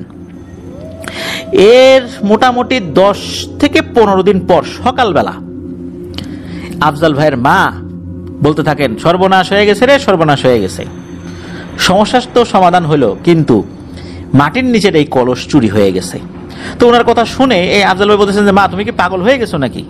যেই জিনিস কোনো হুজুর কবিরাজ তুলতে পারলো না, তোমার কি মনে হয় কোনো চোর এসে মাটি খুঁড়ে নিয়ে গেছে? আমরা কতবার মাটি খুঁড়ছি না, কিছু কি পাইছি? তখন আফজাল ভাইয়ের মা বলতেছেন না রে, তোরা বিষয়টা বুঝতে পারিস নাই, আমি বুঝতে পারছি কি হয়েছে, আমি বলি শোন। তো উনি বলছেন যে রাত 3টার দিকে, মানে ওই দিন রাত 3টার দিকে ওনার ঘুম ভেঙে যায়। তো উনি ফজরের নামাজ পড়তে উঠবেন মনে করছেন, ফজর আজান দিয়ে দিয়েছে। তো তখন আসলে রাত 3টা 3:30 বাজে, যেটা উনি পরে বুঝতে পেরেছিলেন। তো ওনাদের ওই ঘরটা হচ্ছে 3টা পার্ট আর কি। ওই ঘরটা 3টা পার্ট। আর 2014-15 সালে ওই ঘরটা এরকমই ছিল, 3টা পার্টে ছিল, কারণ ঘটনাটা 2014-15 সালের আর কি। তো এর মাঝখানের যেই রুমটা, যেই পার্টে, এইটা হচ্ছে আফজাল ভাইয়ের মা বাবা ঘুমাতেন, আর একদম কর্নারেরটায় আফজাল ভাই ঘুমাতেন। তো ওনার মা নাকি উঠে দেখেন যে এই মিডিলে তো ওনারা থাকেন, যেই পাশে আফজাল ভাইয়ের রুমটা, ওই রুমের যাওয়ার জন্য, বিশেষ করে এই রুম থেকে যখন ওই রুমে যাবে একটা দরজা থাকে না, ওইখানে নাকি আফজাল ভাই দাঁড়িয়ে আছে। তো উনি চিন্তা করেছেন, হয়তো আফজাল ভাইয়ের মা চিন্তা করেছেন হয়তো বা ছেলেটা কোনো কারণে উঠছে, পায়চারি করতেছে, এরকম কিছু একটা হতে পারে। কারণ 2014-15 সাল তো খুব বেশি দিন আগের কথা না। তখন উনি একটু ভালো করে দেখার চেষ্টা করছেন যে কি রে আফজাল এখানে দাঁড়িয়ে কি করে। এই চিন্তা করে উনি ওই দিকটাতে এগিয়ে গিয়েছেন। তখন ওনার কাছে মনে হলো যে এই যে আফজাল ভাইয়ের রূপে বা ওনার কাছাকাছি সুরতে যে জিনিসটা দাঁড়িয়ে আছে, মনে হচ্ছে ওই জিনিসটা কোনো কিছু পাহারা দিচ্ছে। তো যখন কাছাকাছি গিয়েছেন তখন আফজাল ভাইয়ের মা এক ধরনের ঝুনঝুন আওয়াজ পেয়েছেন। কোনো ধাতব পদার্থ যদি একসাথে অনেকগুলো থাকে, এগুলো নাড়াচাড়া হলে এক ধরনের ঠন ঠন বা ঝুনঝুন আওয়াজ হয় না, মনে হচ্ছে ওই রকম। বিশেষ করে কোনো একটা ব্যাংকের মধ্যে যদি পয়সা থাকে, মাটির ব্যাংকের মধ্যে পয়সা থাকে, এই ব্যাংকটা যদি নাড়াচাড়া করা হয় তখন এক ধরনের ঝুনঝুন আওয়াজ হয়, ওই রকমের শব্দ। তো উনিও শব্দ পেয়ে যখন এগিয়ে গিয়েছেন তখন দেখেন একটা অবয়ব, এই অবয়বটা মাটি ঘুরে কিছু একটা তুললো, তখনও ঝুনঝুন আওয়াজ হলো। আর যখন এইটা দেখেছেন সাথে সাথে ওই দুটা অবয়ব চলে গেল। এরপর আফজাল ভাইয়ের মা কিছুটা এগিয়ে গেলেন। এগিয়ে যাওয়ার পর এক রহস্যময় সুঘ্রাণ উনি পেলেন। এই সুঘ্রাণটা ওনার পরিচিত ছিল, কোথায় যেন পেয়েছেন। তখন ওনার মনে পড়ল, আরে এই সুঘ্রাণটা তো এই কিছুদিন আগে যে কবিরাজ আসছিল, তখন মাথার উপর যে আলোটা ঘুরছিল, যে জিনটা আসছিল, এই জিনটা যখন আতর ছড়িয়ে দিয়েছিল, সেই আতরের সুঘ্রাণ এটা। তার মানে হচ্ছে ওই জিনটা কি এখানে এসেছিল? যাই হোক, যখন এই বিষয়টা বললেন আফজাল ভাইয়ের মা, আফজাল ভাই একটা জিনিস খেয়াল করলেন, সেটা হচ্ছে যেই ঘরটা মূলত একটা পাশে ছিল, যেই ঘরটার ওই ঘাটাল একটু ফুলে উঠতো, ওইখানে একটা কাঠের আলমারি ছিল। তা আফজাল ভাই দেখলেন ওই আলমারিতে ছিটা ছিটা কি যেন লেগে আছে, তরল পদার্থগুলো। তো এটা পানি না, পানি হলে শুকিয়ে যেত। তো উনি হাত দিয়ে দেখলেন বেশ একটু গাঢ় টাইপের। যখনই আঙ্গুল টাচ করে নাকের কাছে লাগিয়েছেন তখন তো উনি বুঝতে পারেন ঘটনা কি হয়েছে। এটা হচ্ছে আতর, এবং এটা সেই আতরের ঘ্রাণ যেটা ওই যে ওই জিনটা আসার পর, অর্থাৎ ওই কবিরাজ আসার পর যে জিনটাকে হাজির করছিল তখন সেটা পাওয়া গিয়েছিল। এরপর তো বুঝতে পারছেন ঘটনা কি, কে এই তেলেসমাতি ঘটিয়েছে। এরপর ওই কবিরাজকে ফোন দেওয়া হয়। কবিরাজ বলে আমি খুব ব্যস্ত, এখন কথা বলতে পারবো না। এইভাবে ইনিয়ে বিনিয়ে উল্টাপাল্টা কথা বলে এড়িয়ে যায়। এর 1 মাস পর যখন ওই কবিরাজের বাড়িতে গিয়েছেন, গিয়ে দেখে এলাহি কারবার, বিশাল বড় একটা বাড়ি উনি তুলছেন। কয়েকতলা ফাউন্ডেশন করে আলিশান এক বাড়ির নির্মাণ কাজ উনি শুরু করেছেন। বুঝতে পেরেছেন যে ঘটনাটা আসলে কি হয়েছে। ওই দুষ্ট কবিরাজ তার জিনকে কাজে লাগিয়ে ওই অমূল্য গুপ্তধনটা তুলে ফেলেছে। তুলে এই জিনিসটা দিয়ে সে ধনী হয়ে গেছে, এখন সে ঘর বাড়ি তৈরি করছে। আসলে ওই কবিরাজ এখনো ওই এলাকায় আছে, তার বিশাল ঘর বাড়ি। তাদের এই গুপ্তধন বিক্রি করেই সে এটা করেছে বলে অনুমান করা হয়। অনুমান করার যথেষ্ট কারণও রয়েছে প্রিয় লিসেনার্স। আর বলেছিলাম যে সে কবিরাজের নাম বলবো না। কেন বলবো না নিশ্চয়ই বুঝতে পেরেছেন। উনি নিষেধ করেছিলেন, তবে নামটা উনি আমাদেরকে জানিয়েছেন যে এটা তার নাম। আমরা সঙ্গত কারণে বললাম না। আসলে এভাবেই কিন্তু প্রতারণা করে এই জিনিসগুলো মানুষ হাতিয়ে নেয়। কিছুদিন আগে একটা নিউজে দেখলাম যে একটা চক্র গুপ্তধনের স্বর্ণের কথা বলে আর একটা লোকের কাছ থেকে মোটা অঙ্কের টাকা হাতিয়ে নিয়েছে। বলেছে যে গুপ্তধনের স্বর্ণ কাউকে বলা যাবে না। তো সেও তো অনেক টাকা দিয়ে দিয়েছে। পরে দেখা গেল এই স্বর্ণগুলো সবই ফেক। আর এক ধরনের মাটির মূর্তি, তার উপরে গোল্ডেন কালার করা। এটা যখন দোকানে নিয়ে গেছে পরখ করার জন্য সন্দেহ হয়েছে, পরে বললো যে এটা তো কোনো স্বর্ণই না, এটা হচ্ছে মাটির জিনিসের উপরে গোল্ডেন কালার করা। যখন ওই হাতে নিয়েছে দেখেছে খুব ভারী, মনে করছে অনেক টাকা স্বর্ণ পেয়ে গেছে। আসলে এরকম একটা চক্র আছে, গুপ্তধনের কথা বলে অনেকের কাছ থেকে টাকা হাতিয়ে নেয়। আর আমরাও বোকা, আমরা মনে করি যে কাউকে বলবো না, ক্ষয়ক্ষতি হয়ে যাবে, এই চিন্তা করে আমরা কাউকে বলি না। তো এটা একটা চক্র তো আছে, যারা দুষ্টু চক্র।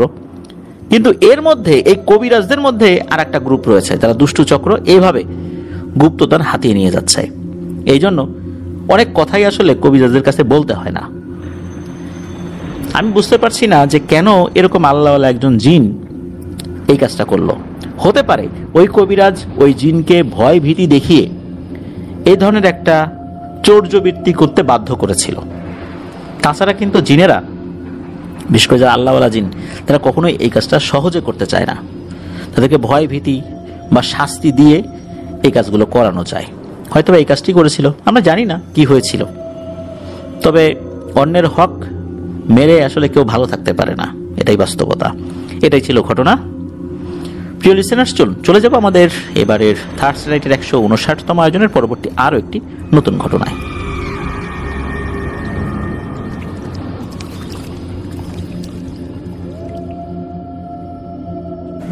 প্রিয় লিসেনার্স, ছোটবেলায় আমরা এক ধরনের আইসক্রিম বিক্রেতাদের দেখতাম। কাঠের একটি বক্সের মধ্যে আইসক্রিম নিয়ে গ্রামের পর গ্রাম ঘুরে বেড়াতো, শহরের রাস্তাঘাট দিয়েও চলাচল করত। হাতে একটা ডুগডুগি থাকতো, সেই ডুগডুগি বাজাতো, আইসক্রিম আইসক্রিম বলে তারা চিৎকার করত। তাদের এই ডাক শোনার অপেক্ষায় ছোট বাচ্চারা থাকতো। পিপিলিকার মতো আমরা দৌড়ে বের হয়ে যেতাম আইসক্রিম খাওয়ার জন্য। এখন এই ধরনের আইসক্রিম বিক্রেতাদেরকে আর দেখা যায় না। যারা একটা সময় এই প্রফেশনে ছিলেন তারাও এখন খুব অল্প কয়েকজনই জীবিত আছেন। আমার মনে পড়ে রাজবাড়ী জেলার বিনোদপুর যেই হাফিজিয়া মাদ্রাসা রয়েছে, এই হাফিজিয়া মাদ্রাসার পাশে একজন ব্যক্তি আছেন। উনি একটা সময় এভাবে আইসক্রিম বিক্রি করতেন। উনি মূলত ওই এলাকাতে ঝরু শেখ নামে পরিচিত।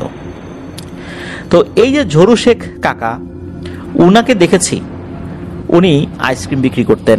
উনি যখন হেঁটে যেতেন তখন, মানে আইসক্রিম ছাড়া যখন উনি হেঁটে যেতেন, ওনার চারপাশে অনেক কুকুর ঘিরে ধরত। উনি কুকুরদের জন্য পাউরুটি কিনে খাওয়াতেন। খুব ভালো একজন পশুপ্রেমী ছিলেন।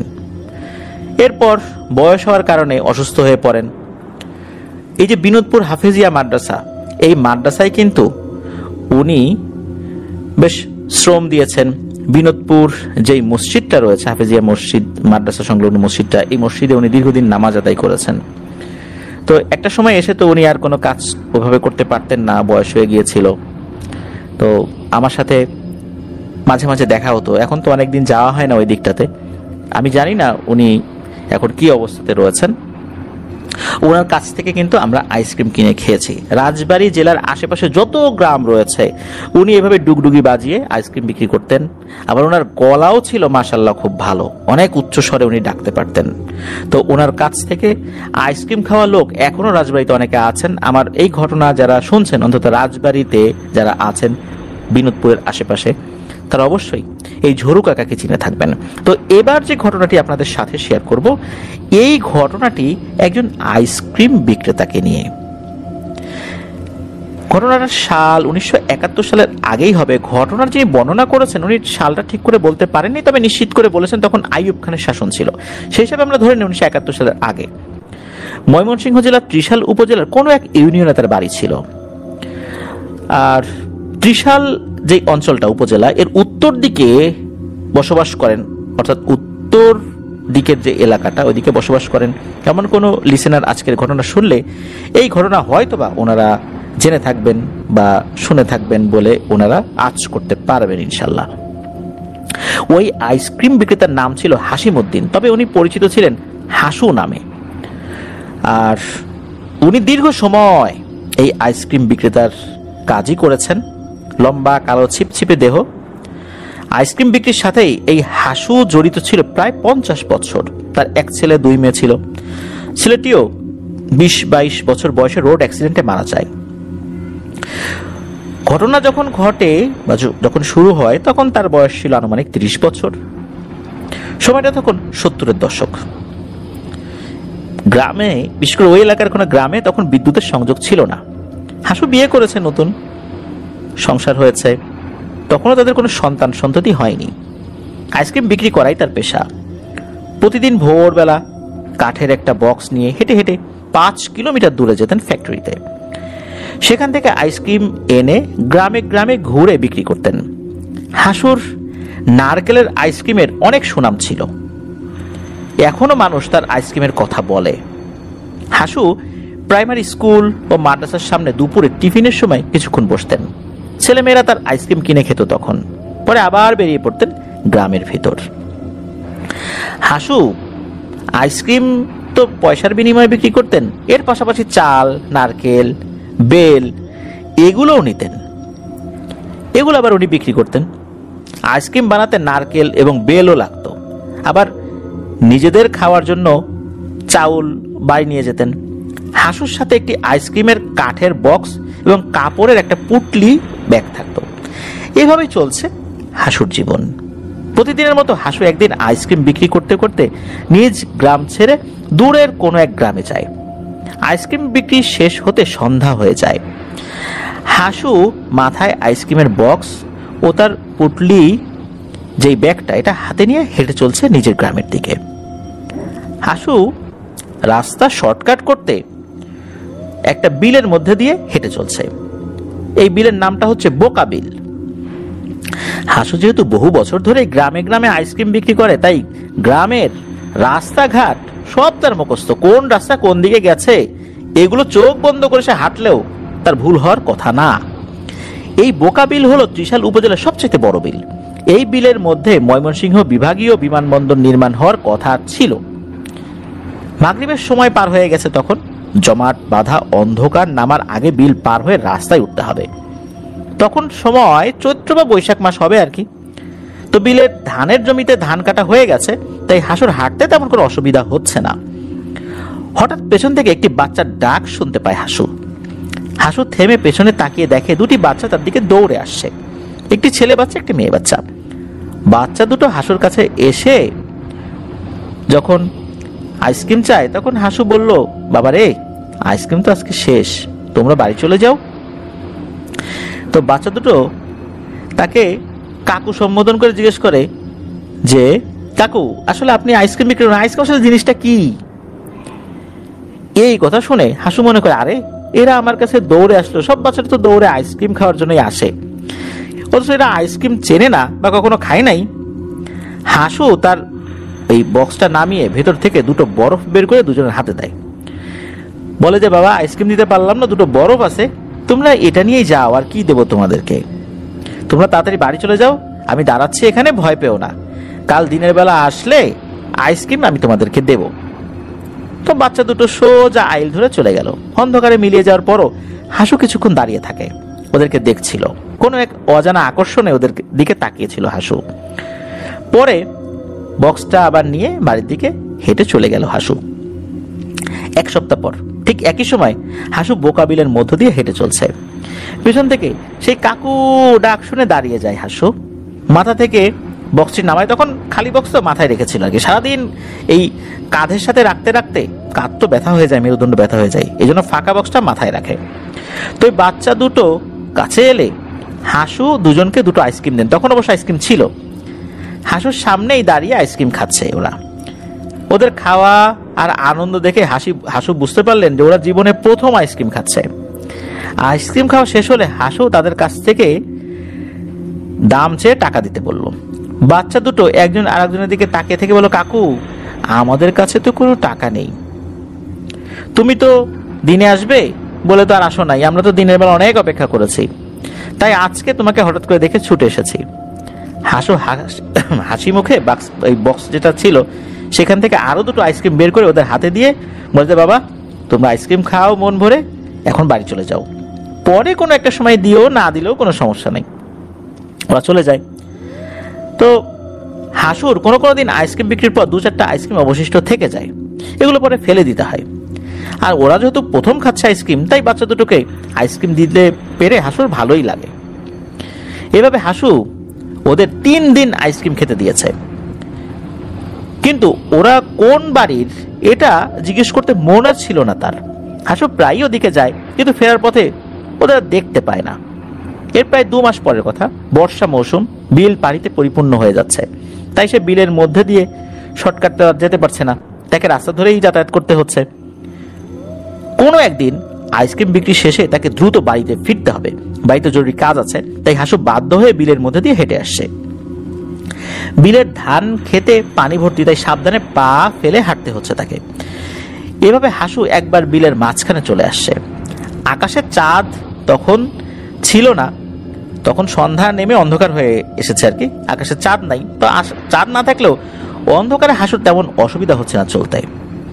হাসু তার বেশ কিছুটা সামনে সাদা জুব্বা জাতীয় পোশাক পরিহিত কাউকে দেখতে পেলেন যে এরকম কোন একটা অভাব দাঁড়িয়ে আছে। হাসু এগিয়ে চলছে সামনের দিকে।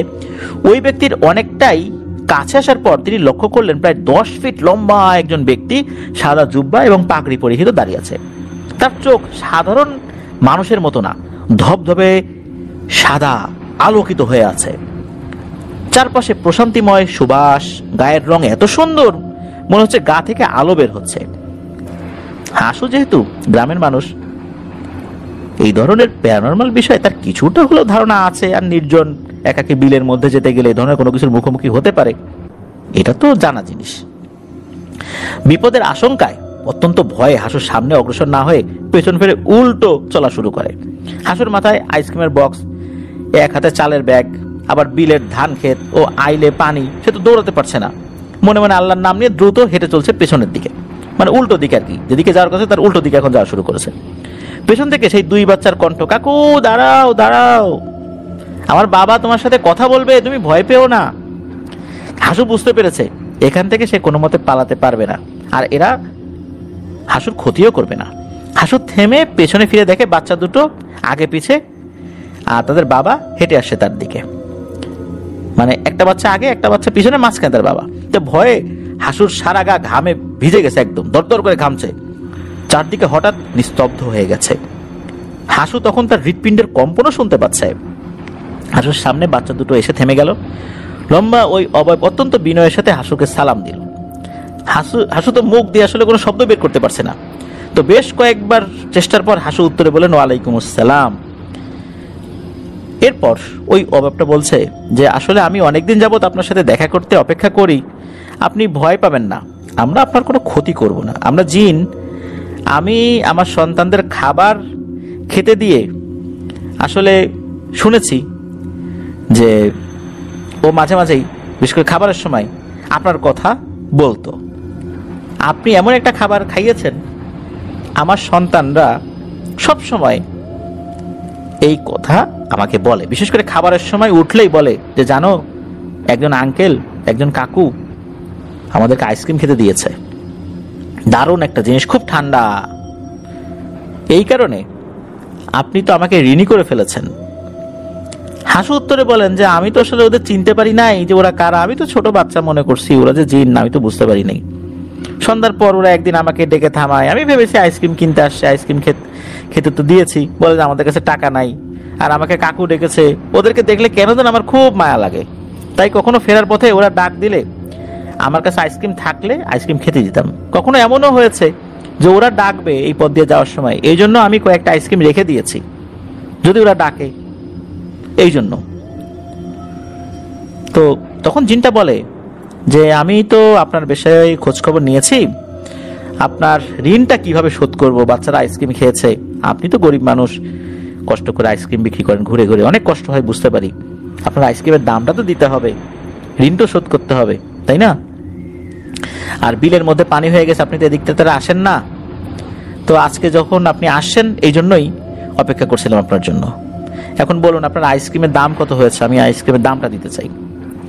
তখন হাসু সাহস করে উত্তর দিয়ে বলেন যে অন্যায় হলে ক্ষমা করবেন, প্রথম দিন আইসক্রিম দিয়েছি এটা সত্য, তখন টাকা চেয়েছি, কিন্তু এরপর থেকে ওদের প্রতি এমন একটা মায়া জন্ম হয়ে গেছে, আমি টাকার জন্য ওদেরকে আইসক্রিম দেই নাই। আমি যদি ওদেরকে টাকার জন্য আইসক্রিম দিতাম তাহলে তো ওদেরকে জিজ্ঞেস করতাম যে তোমাদের বাড়ি কোনটা, তাহলে বাড়িতে গিয়ে টাকা চাইতাম।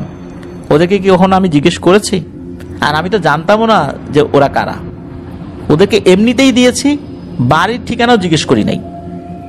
আর বাড়ির ঠিকানা জিজ্ঞেস করার যদি এটাই কারণ যে কেন করি নাই, কারণ আমি তো এমনি দিয়েছি, টাকার জন্য না, ওদের তো পরিচয় জিজ্ঞেস করি নাই আমি। তখন ওই জিন অবয়বটি বলল, আমরা মুসলিম জিন সম্প্রদায়, আমি এই এলাকার যে সম্প্রদায় রয়েছে তাদের প্রধান, আমার সন্তানের প্রতি ভালোবাসার বিনিময়ে কিছু একটা না দিলে তো কেমন হয় না?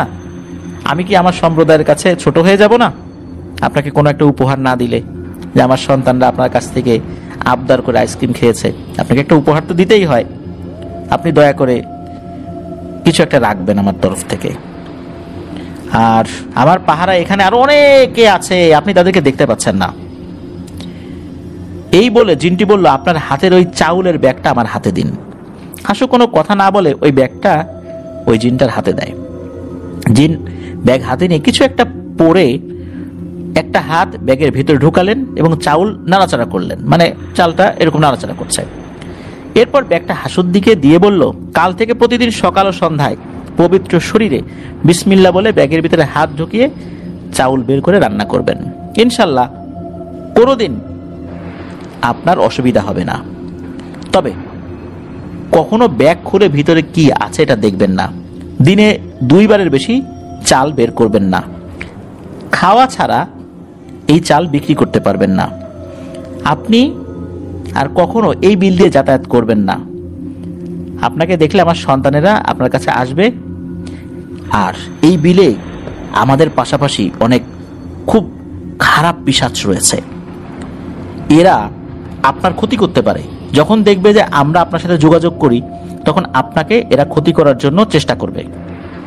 আর আপনার সাথে সাক্ষাৎ করার জন্য আমার বাচ্চারা যদি কাউকে কিছু না বলে চলে আসে, তখন আমার বাচ্চাদেরও ওরা ক্ষতি করতে পারে। এই জন্য খুব সাবধানে থাকবেন। যদি কখনো প্রয়োজন হয় আমরা আপনার সাথে যোগাযোগ করব।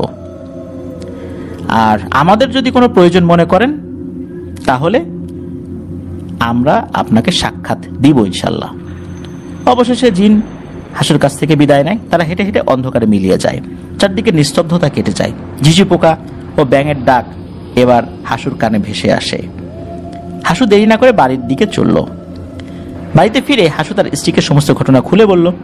হাসুর স্ত্রী তাকে গোসল করে আসতে বলল এবং ঘরের যে স্টিলের একটা বক্স রয়েছে এর মধ্যে চালের ব্যাগটা রেখে দিতে বলল।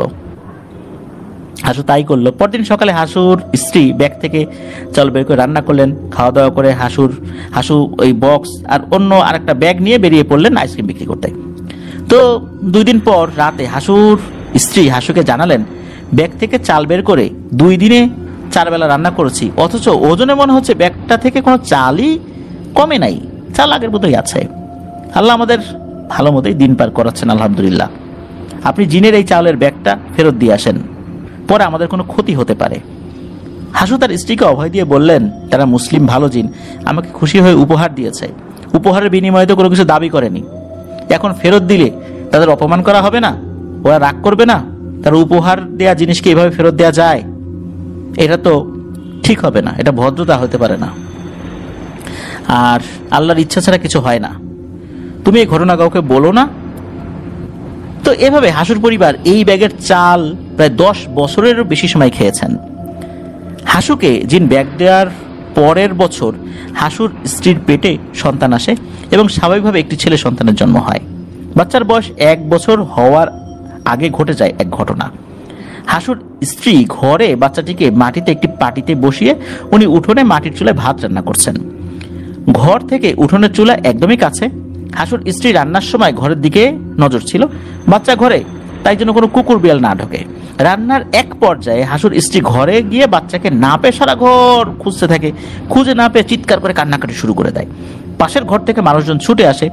সকলেই বাড়ির আশেপাশে খোঁজাখুঁজি করে, কিন্তু খুঁজে পায় না বাচ্চাটাকে। এলাকার সব জঙ্গল, ধান ক্ষেত, পুকুর তল্লাশি করার পরও বাচ্চার কোনো হদিস পাওয়া যায় না। তখন কিন্তু অনেক সময় ছোট বাচ্চাকে শেয়ালে ধরে নিয়ে যেত। তো সারা গ্রামের মানুষ জেনে যায় যে হাসুর বাচ্চা ঘর থেকে নিখোঁজ। বাচ্চা হামাগুড়ি দিয়ে বের হয়ে পুকুরের পানিতে পড়ে গেলেও তো তার মৃতদেহ পানিতে ভাসার কথা, কিন্তু সেটা তো হচ্ছে না। এভাবে খোঁজাখুঁজি করে সারাটা দিন পার হলো।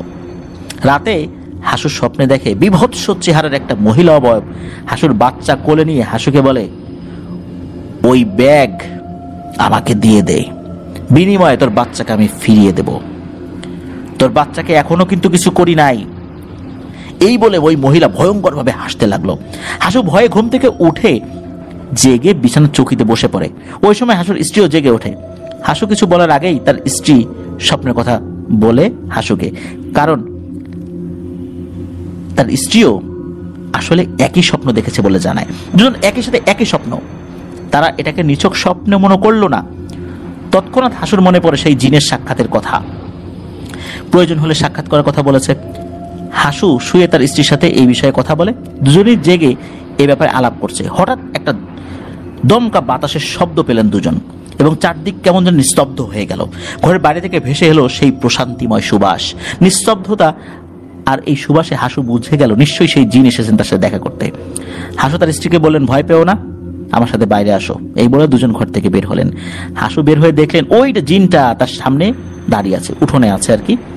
হাসু প্রথমবার নিজে থেকে সালাম দিলেন, এবার জিন সালামের উত্তর দিলেন।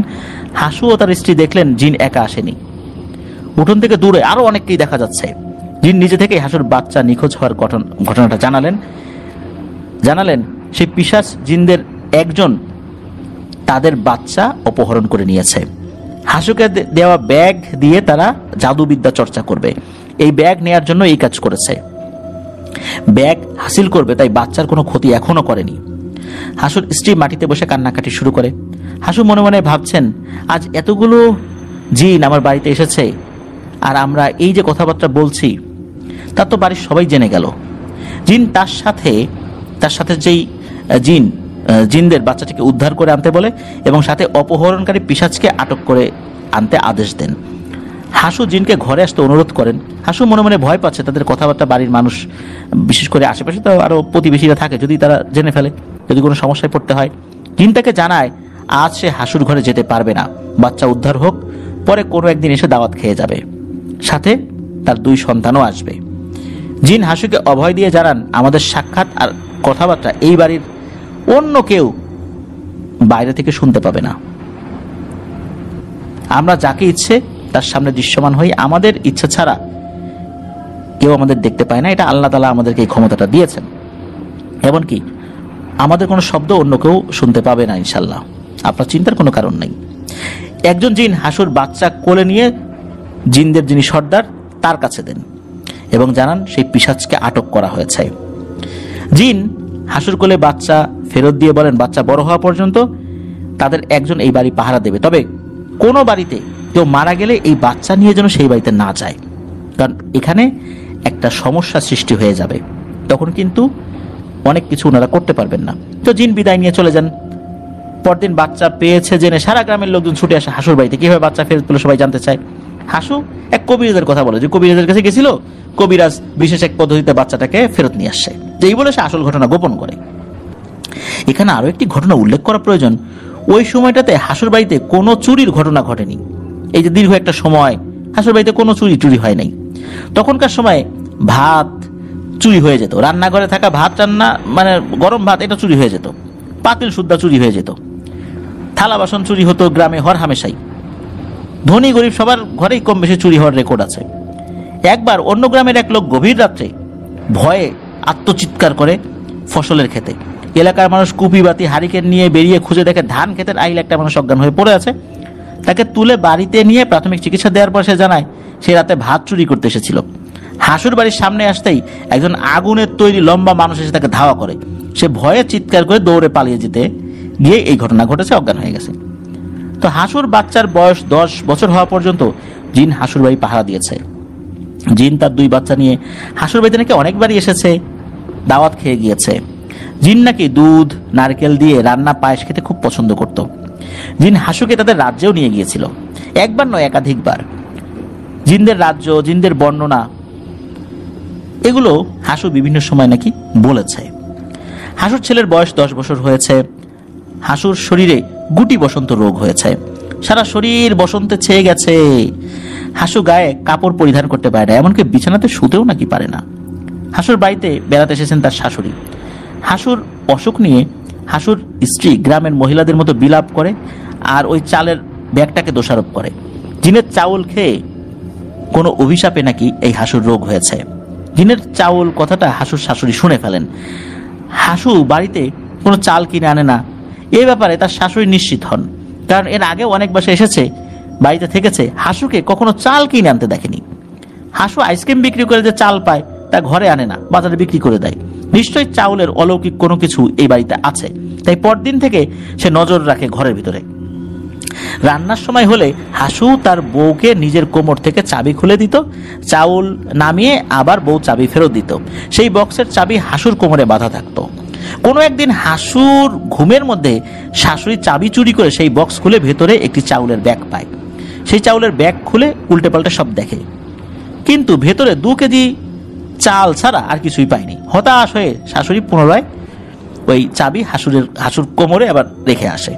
ঠিক একদিন পর সকালবেলা রান্নার সময় হাসুর স্ত্রী হাসুকে জানায়, চাউলের ব্যাগ তো শেষ, আর কোনো চাল নাই। শোনা মাত্র হাসু পাটি থেকে অসুখ নিয়ে দৌড়ে ওই বক্স খুলে দেখে একদম স্তম্ভিত হয়ে যায়। হাসু নিশ্চিত হয় এখান থেকে চাউল বিক্রি করেছে বা ব্যাগ খুলে কেউ দেখেছে। তবে কাজটা যে কে করেছে সে তার আসলে আইডিয়া থেকে ওই সময় বুঝতে পারছিল না।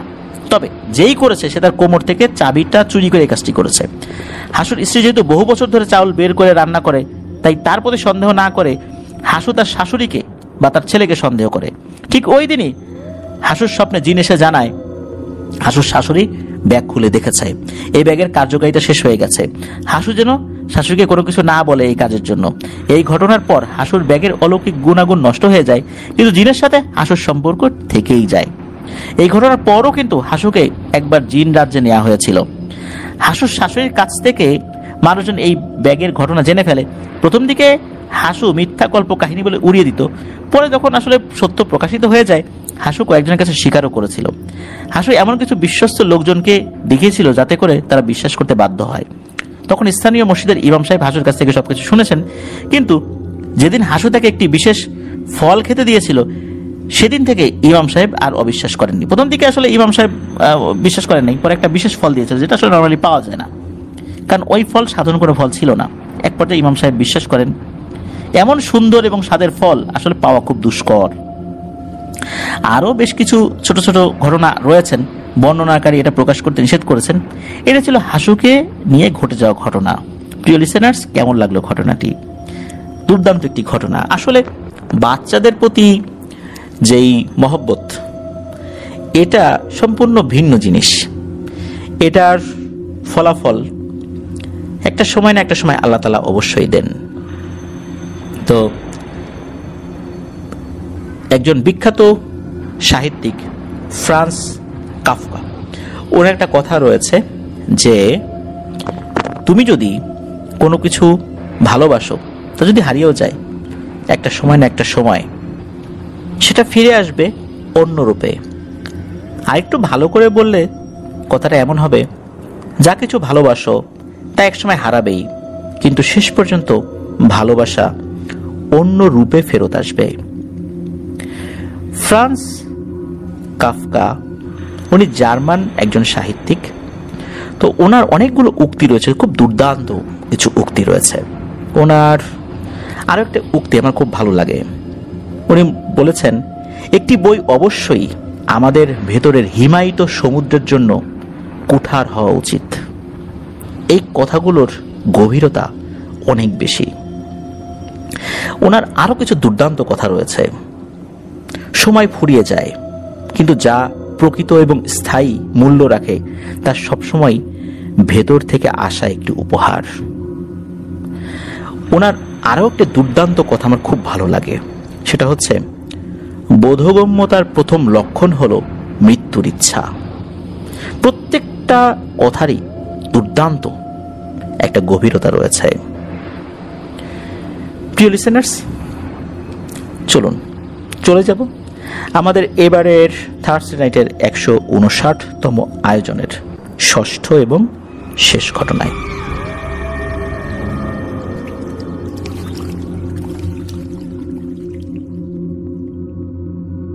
প্রিয় লিসেনার্স, আমাদের এবারের এপিসোডের ঘটনাগুলো কেমন লাগছে তা জানিয়ে এই ভিডিওর কমেন্ট সেকশনে কমেন্ট করতে কিন্তু ভুলবেন না। এছাড়া আমাদের ফেসবুক পেজ এবং গ্রুপে গিয়েও আপনাদের মতামত জানাতে পারেন। আর যাদের জানা সত্য ভয়ের ঘটনাগুলো রয়েছে তারাও কিন্তু আমাদেরকে ইমেল করতে ভুলবেন না। আপনাদের জানা বা আপনাদের এমন কোনো ব্যক্তি পরিচিত আছেন যাদের কাছে সত্য ভয়ের ঘটনা রয়েছে, তাদের কাছ থেকে সংগ্রহ করে আমাদেরকে ঘটনা পাঠাতে পারবেন লিখে বা রেকর্ড করে। আর ঘটনা পাঠাতে হবে ইমেল অ্যাড্রেসের মাধ্যমে। ইমেল অ্যাড্রেসটা হচ্ছে afnandahorbald@gmail.com। স্পেলিংটা বলে দিচ্ছি, AFNANTHEHORRORWORLDBD, afnandahorbald@gmail.com। স্পেলিংটাও আমরা আমাদের ভিডিও ডেসক্রিপশনে দিয়ে রেখেছি।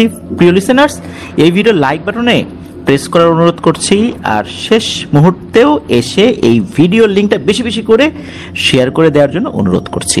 চলুন এবারের থার্সডে নাইটের 159তম আয়োজনের শেষ ঘটনায় চলে যাই। এই ঘটনাটি আমাদেরকে যিনি পাঠিয়েছেন, ওনার ঘটনা এর আগেও আমরা প্রচার করেছি।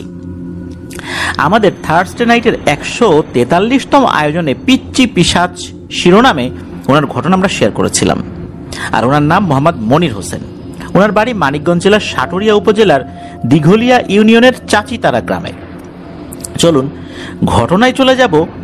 আপনাদের সেই ঘটনাটি, বিশেষ করে পিচ্চি পিশাচ যে ঘটনাটি যদি কারো মনে থাকে, তাহলে হয়তোবা আপনাদের কিছুটা মনের মধ্যে এখন চলে আসতে পারে যে ওনার নানার সাথে ঘটে যাওয়া ঘটনা, যেই ঘটনায় জিনের সাথে সীমানা ভাগ করে মাছ ধরার কথা সেখানে উল্লেখ করা হয়েছিল। আসলে ব্যাপারটা কি ছিল চলুন যাই। তো ওনার নানার নাম মনির উদ্দিন। এখানে কিন্তু একটা বিষয় যে ওনার নাম মনির হোসেন, কিন্তু ওনার নানার নাম হচ্ছে মনির উদ্দিন। আর ঘটনাটি যখন ঘটে তখন সময়কাল 1985 কি 86 সাল এরকমটা হতে পারে আর কি। এই যে মনির উদ্দিন নানার ডাক নাম হচ্ছে মনু। মনু জেলে নামে এক নামে সবাই চিনত। তো নানার বাড়ি হচ্ছে ভোয়া গ্রামে।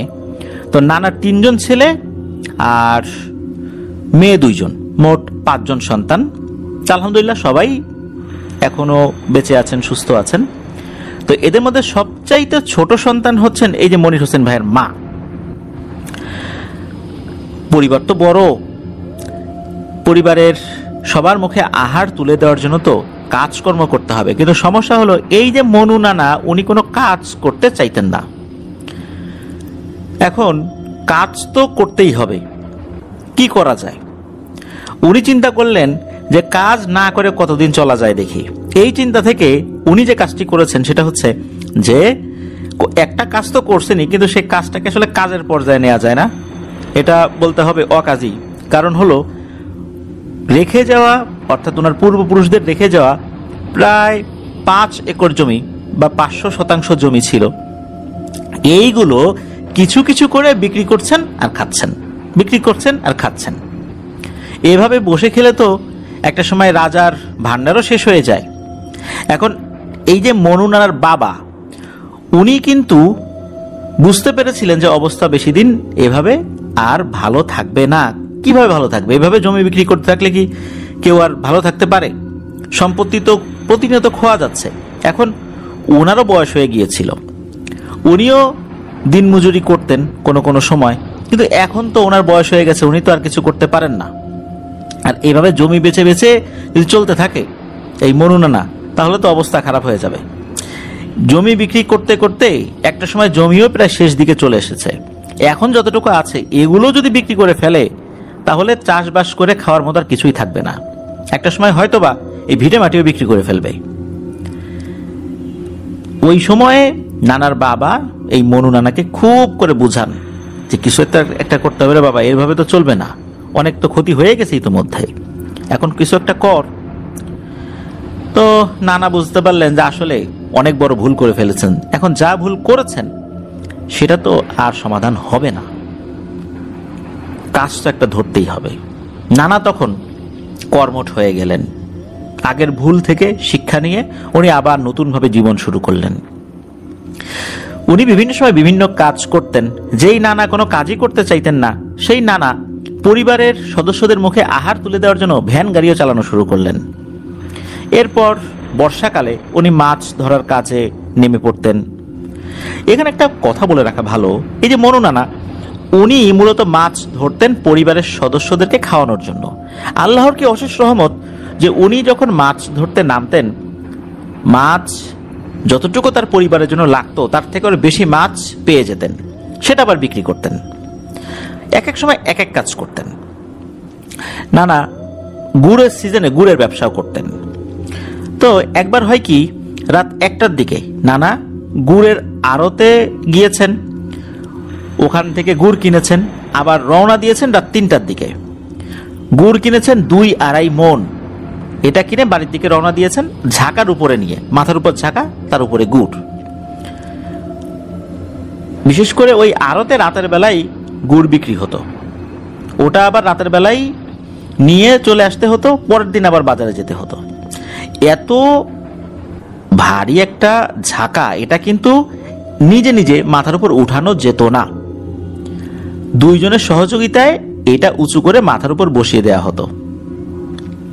যদি কোনো কারণে মাথার থেকে নামানো লাগতো তখনও কিন্তু 2-1জনের সহযোগিতা লাগতো, তোলার সময়ও লাগতো। তো ওরকম সহযোগিতা নিয়েই মাথার উপরে উনি ওই গুড়ের ঝাঁকা তুলেছেন।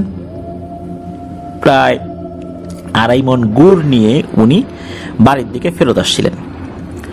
উনি যখন ফেরত আসছিলেন, হঠাৎ করে উনি পা পিছলে পড়ে যান। আর তখন ওনার যে ঝাঁকা, যেটার উপর গুড় ছিল, এগুলো কি হয় যে নদীর পাড় দিয়ে আসছিলেন, তো ওটা একটা চর এলাকা ছিল, ওই বালুর মধ্যে পড়ে গিয়েছে। নানা তো চিন্তায় পড়ে যান যে এই গুড়গুলো যে পড়ে গেল, কিছু গুড় তো নষ্ট হয়ে গেছে বালি টালি লেগে, এগুলো উনি কি করবেন? হ্যাঁ, ওটা নেয়ার পরে হয়তো বা কোনো বিশেষ প্রক্রিয়ায় এই বালুগুলো পরিষ্কার করতে পারবেন, কিন্তু সমস্যা হচ্ছে যে এই 2.5 মণ ওজনের এই ঝাঁকা, এই গুড়গুলো আবার উনি পাশ থেকে সংগ্রহ করছেন, এই ঝাঁকাটা এখন মাথায় তুলবেন কিভাবে? এটা তো ওনার পক্ষে অসম্ভব। আর এত রাত্রেবেলা এই চর এলাকায় কোনো মানুষজন তো দূরের কথা, দূর দূরান্ত থেকেও কোনো শেয়ালের ডাকও শোনা যাচ্ছে না। তাহলে কে তাকে সাহায্য করবে? উনি খুব চিন্তায় পড়ে যান। উনি চিন্তা করেন যে এই যে আজকে যে পুঁজিটা ছিল, এটা দিয়ে গুড় কিনলাম, এই পুঁজিটা যদি নষ্ট হয়ে যায় তাহলে গুড় কিনবো কিভাবে, পরিবারকে কিভাবে চালাবো? আল্লাহর কাছে খুব কান্নাকাটি করতে থাকেন, আল্লাহ আমাকে একটা উপায় বাতলে দাও, আমি কিভাবে এই জিনিসটা মাথায় তুলবো, আমি তো পারছি না, আমার তো কোনো উপায় নাই, আমার শরীরে তো এত শক্তি নাই, আল্লাহ তুমি একটা ব্যবস্থা করো। এরকম করে আল্লাহর কাছে খুব কান্নাকাটি করছিলেন। একটা সময় উনি চিন্তা করেন যে দেখি বিসমিল্লাহ বলে আমি এই ঝাঁকাটা মাথায় উঠানোর চেষ্টা করি। উনি বিসমিল্লাহ বলে যখনই ঝাঁকাটা মাথায় উঠানোর চেষ্টা করলেন, মনে হলো ওনার ঝাঁকাটা একদম হালকা। উনি অনায়াসেই এটা মাথায় তুললেন, তবে মাথায় তোলার পর উনি ফিল করলেন ঠিক আগে যেই 2.5 মণের ওজনটা ছিল ঠিক তেমনটা। তাহলে এত সহজে উনি কিভাবে তুলে ফেললেন? এটা তো একটা রহস্যময় ব্যাপার, তাই না? এবার চলে আসুন অন্য আর একটা ঘটনায় যাই। তো ওই এলাকাতে যেটা ফসলি জমি, ওর মধ্যে যদি পানি চলে আসে ওটাকে ওনারা খুঁজ বলেন। আর এই খুঁজের মধ্যে পানি আসলে এই পানিগুলো শুকিয়ে যেতে মাসখানেক সময় লাগতো। তো নানা বছর এই সময়টাতে উনি মাছ ধরতেন, শুধু, অন্য কোনো কাজ করতেন না, মাছ ধরতেন, পরিবারের সদস্যদেরকে নিয়ে খেতেন আর বিক্রি করতেন। তো এক রাতে নানা এই খুঁজে গিয়েছেন, তারপর উনি মাছ ধরার চেষ্টা করছেন। তো মাছ পাচ্ছেন, কিছু কিছু জায়গায় গেলে মাছগুলো লাফ দিয়ে উপরে উঠে যায়, আবার পানির মধ্যে পড়ে। তো নানা দেখেন যখনই কোনো মাছ লাফ দিয়ে উপরে ওঠে, এই মাছটার পানির মধ্যে পড়ে না, কোনো অদৃশ্য কিছু ওটাকে ধরে ফেলে আর খেয়ে ফেলে। উনি চিন্তা করেন কি ব্যাপার, ঘটনা কি? এই মাছগুলো লাফ দেয় কিন্তু পানির মধ্যে আর পড়ে না কেন? নিশ্চয়ই এখানে কোনো মেছো এসে উৎপাত শুরু করেছে। একটা পর্যায়ে উনি দেখেন কালো একটা অবয়বের মতো ওই জিনিসটাই মূলত এই মাছ খাচ্ছে। এখন মাছ যদি এই মেছোগুলো খেয়ে ফেলে, উনি মাছ কিভাবে পাবেন? ওনার তো অসুবিধা হয়ে যাবে। উনি কি করেছেন, হাতের কাছে ছিল একটা কাঁচি, এই কাঁচি নিয়ে এটাকে ধাওয়া করছেন যে দাঁড়া রে, দাঁড়া, ধর, এটাকে ধর, সাহস থাকে তো দাঁড়া, আজকে তোকে 2 ভাগ করে ফেলবো। ওই জিনিসটাও কয় কি, দৌড় দেয়, দূরে গিয়ে মিলিয়ে যায়। তো এরপরে আবার উনি মাছ ধরা শুরু করেছেন, আবারও একটা সমস্যা হয়ে যায়, সেটা হচ্ছে ওই একই সমস্যা। এরপর আবার ধাওয়া করেছেন, ধাওয়া করে দূরে দিয়ে আসেন। তো যখনই নানা মাছ ধরতে যেতেন, বিশেষ করে রাতের বেলা, মাছ ধরতে গেলেই এই পিশাচটা এসে খুব জ্বালাতন করত, কোনোভাবেই মাছ উনি পাচ্ছিলেন না। তো উনি চিন্তা করলেন যে এইভাবে হাতড়ে মাছ ধরতে গেলে এই পিশাচটার উৎপাত শুরু হয়ে যায়, ধুর, আর হাতড়ে মাছই ধরবো না, কারেন্ট জাল ব্যবহার করব। এতে করে কিন্তু সমস্যার সমাধান হলো না, উল্টো আরো সমস্যা বেড়ে গেল। দেখা যেত যে কারেন্ট জাল উনি পেতে আসছেন, সকালে গিয়ে ওই জালই নাই, মাছ তো নাই, মাছের সাথে সাথে জালও গায়েব হয়ে গেছে। এখন নানা চিন্তা করছেন, এই পিশাচটা তো আর জাল চুরি করবে না, নিশ্চয়ই পাশের যে গ্রামটা দেলুয়া গ্রাম, তো এই দেলুয়া গ্রামের কিছু লোকজন শত্রুতা করে তার জাল চুরি করে নিয়ে যায়। উনি রেগে চিন্তা করেন যে আজকে রাত্রেই এই দেলুয়া গ্রামের যত জাল পেতে রাখবে সব জালগুলো নিয়ে আসবো, এই জাল নিয়ে এসে একত্র করে আগুন লাগিয়ে পুড়িয়ে দেব। এই চিন্তা করে নানার প্রতিবেশী যে ভাতিজা নাতি, যাদের বয়স 15, 17, 18 এরকম হবে আর কি, এরকম একটা গ্রুপ করে এদেরকে নিয়ে নানা যাচ্ছেন রাতের বেলা ওই দেলুয়া গ্রামে জাল নিয়ে আসতে। তো যে খুঁজ যেই জিনিসটা ছিল ওখান থেকে তো তাকে বেশ দূরে যেতে হবে। এখন তারা তো একটা আইল দিয়ে বা হাতাল বলে যেটাকে, বা আইল বলে, এটা দিয়ে যাবেন আর কি। এখন পাশাপাশি তো এই আধাত চওড়া হাতালে বা আইলে তো দুইজন হাঁটা যায় না, লাইন ধরে হাঁটতে হয়। তো নানা আগে আসছেন আর পেছনে তার নাতি ভাতিজা এরা আসছেন, সারিবদ্ধভাবে আগাচ্ছেন। তো ওনারা যে হাতাল দিয়ে যাচ্ছিলেন, এই হাতালের দুই পাশেই 10-12 ফুট লম্বা পাট গাছ হয়ে গেছে। তো এভাবে আগাচ্ছেন, হঠাৎ করে নানা একটা দৃশ্য দেখতে পান। উনি দেখতে পান ওনার থেকে আনুমানিক প্রায় 50 গজ দূরে একটা অবয়ব দাঁড়িয়ে আছে। তার হাইট অর্থাৎ উচ্চতাটা এই পাট গাছের থেকেও বড়, অর্থাৎ প্রায় 14-15 ফুট লম্বা হবে। বেশ মোটা তাজা, এক কথায় দানবীয় আকৃতির এক অবয়ব। চাঁদের আলোতে স্পষ্ট নানা দেখতে পাচ্ছিল, তবে চেহারাটা অতটা স্পষ্ট ছিল না। তো নানা চিন্তা করলেন যে সর্বনাশ, এই পথের উপরে এই জিনিসটা তো দাঁড়িয়ে আছে, এখন আগাই কিভাবে। আর একটা বিষয় নানা চিন্তা করলেন যে আমার পিছনে যেই ভাতিজা নাতিরা আছে এরা তো আসলে অল্প বয়স্ক, এরা যদি এখন এই জিনিসটাকে দেখে ফেলে তাহলে তো ভয় পাবে। কিন্তু ওরা দেখছিল না কেন? কারণ সবার শুরুতে তো নানা, আর দুই পাশে তো পাট গাছ লম্বা লম্বা। সামনের যেই চিকন যেই অংশটা রয়েছে এটা দূর থেকে শুধু নানাই দেখতে পাবেন। নানার পেছনে যারা আছে একজনের পর একজন, একজনের পর একজন, এই জন্য তারা কিন্তু দেখতে পাচ্ছিল। নানা কিন্তু যখন এটা দেখেছে 1 পা 2 পা এগিয়েই থেমে যায়। থেমে গিয়ে উনি ওনার নাতিদেরকে এবং ভাতিজাদেরকে বলেন, যাই আজকে আর যাবো না রে, আজকে চলে যাই, আজকে ওদের জাল আনবো না। এখন সমস্যা হলো কি, এই যে ভাতিজা এবং নাতিদেরকে নিয়ে আসেন এদের মধ্যে কেউ কেউ নানার এই প্রস্তাব মানতে নারাজ।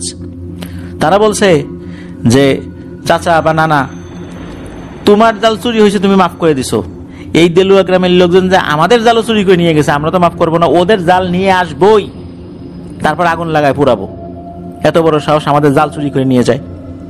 তখন নানা কিছু একটা বলে, অনেক কষ্ট ওদেরকে বলে, ওদেরকে নিয়ে আবার উল্টো পথে রওনা শুরু করেন। এবারের পথটা হয়েছে উল্টা, সেটা হচ্ছে যে এই বাচ্চারা সামনের দিকে আর নানা পেছনের দিকে, ওইভাবে আগাচ্ছেন। তবে আল্লাহর রহমতে উল্টো পথে ফেরত আসার সময় কোনো ধরনের কোনো সমস্যা হয়নি। এরপর থেকে দেখা যায় যে আসলে যেখানেই জাল পেতেছে কোথা থেকে কিছু একটা আসে, এসে ঝাঁপ দিয়ে পানির মধ্যে পড়ে। অদৃশ্য কোনো কিছু একটা ঝাঁপ দিল। যদি কেউ দৃশ্যমানও হয়, পানির মধ্যে যদি ঝাঁপ দেয়, ঝাঁপ দেওয়ার পর কিন্তু পানি চতুর্দিকে ছিটে পড়ে, এরকম হচ্ছে। কিন্তু কি যে ঝাঁপ দিল এটা নানা দেখতে পারেন না। মনে হলো কোনো বাতাস এসে পানিতে ঝাঁপ দিয়েছে।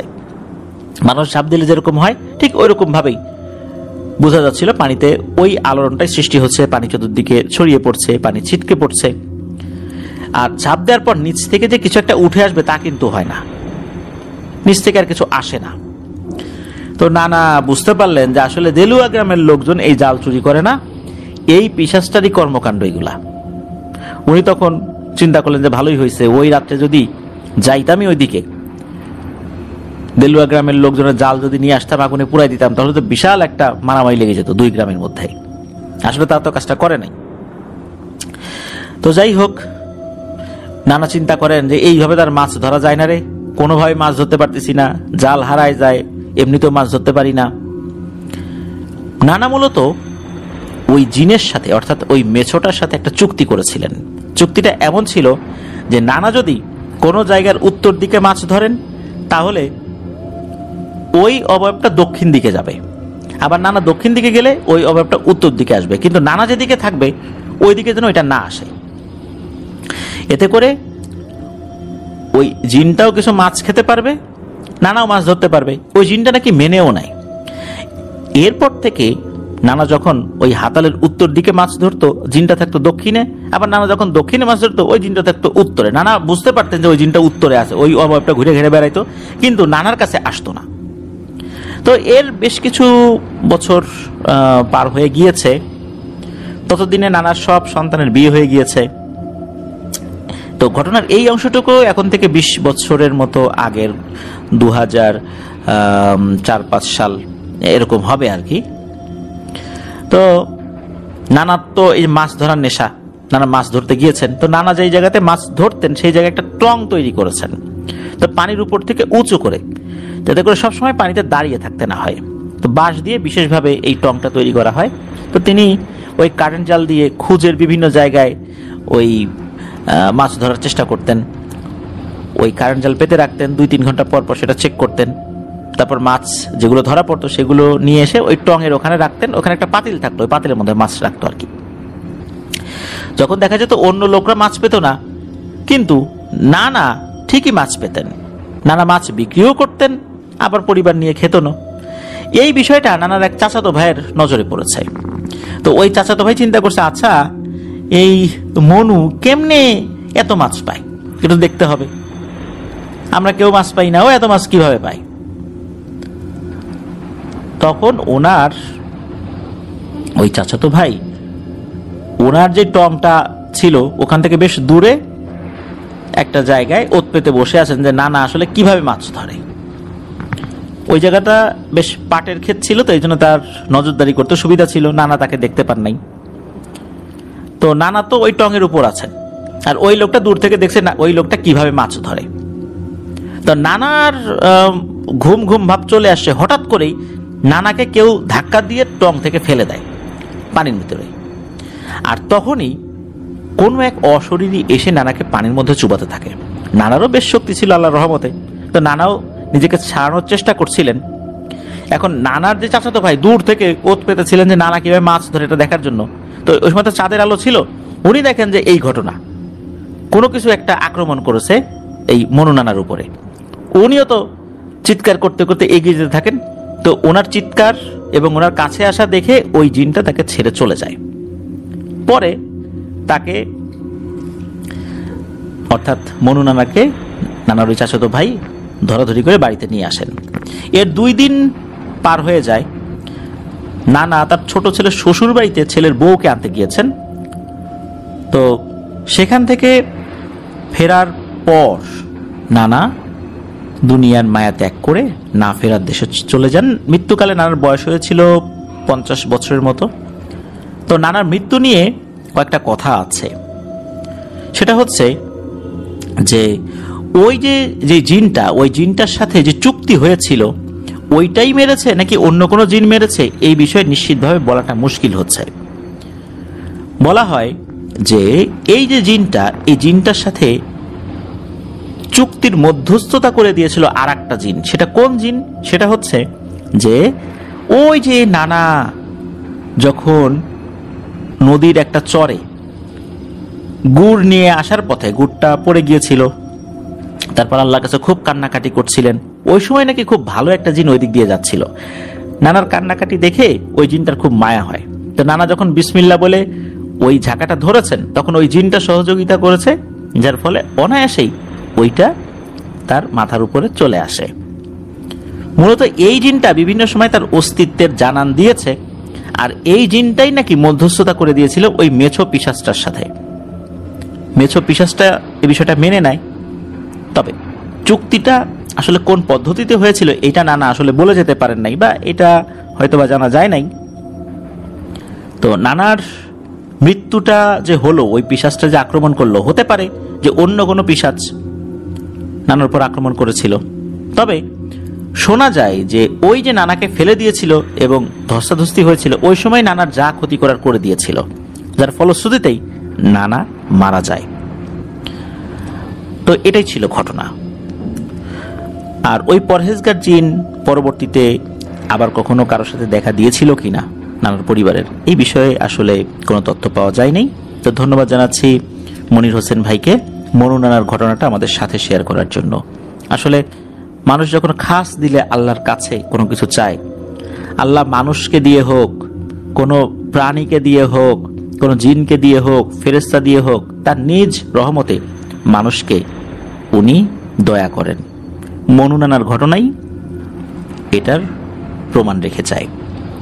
প্রিয় লিসেনার্স, আজকের এপিসোড এ পর্যন্তই। যারা ঘটনা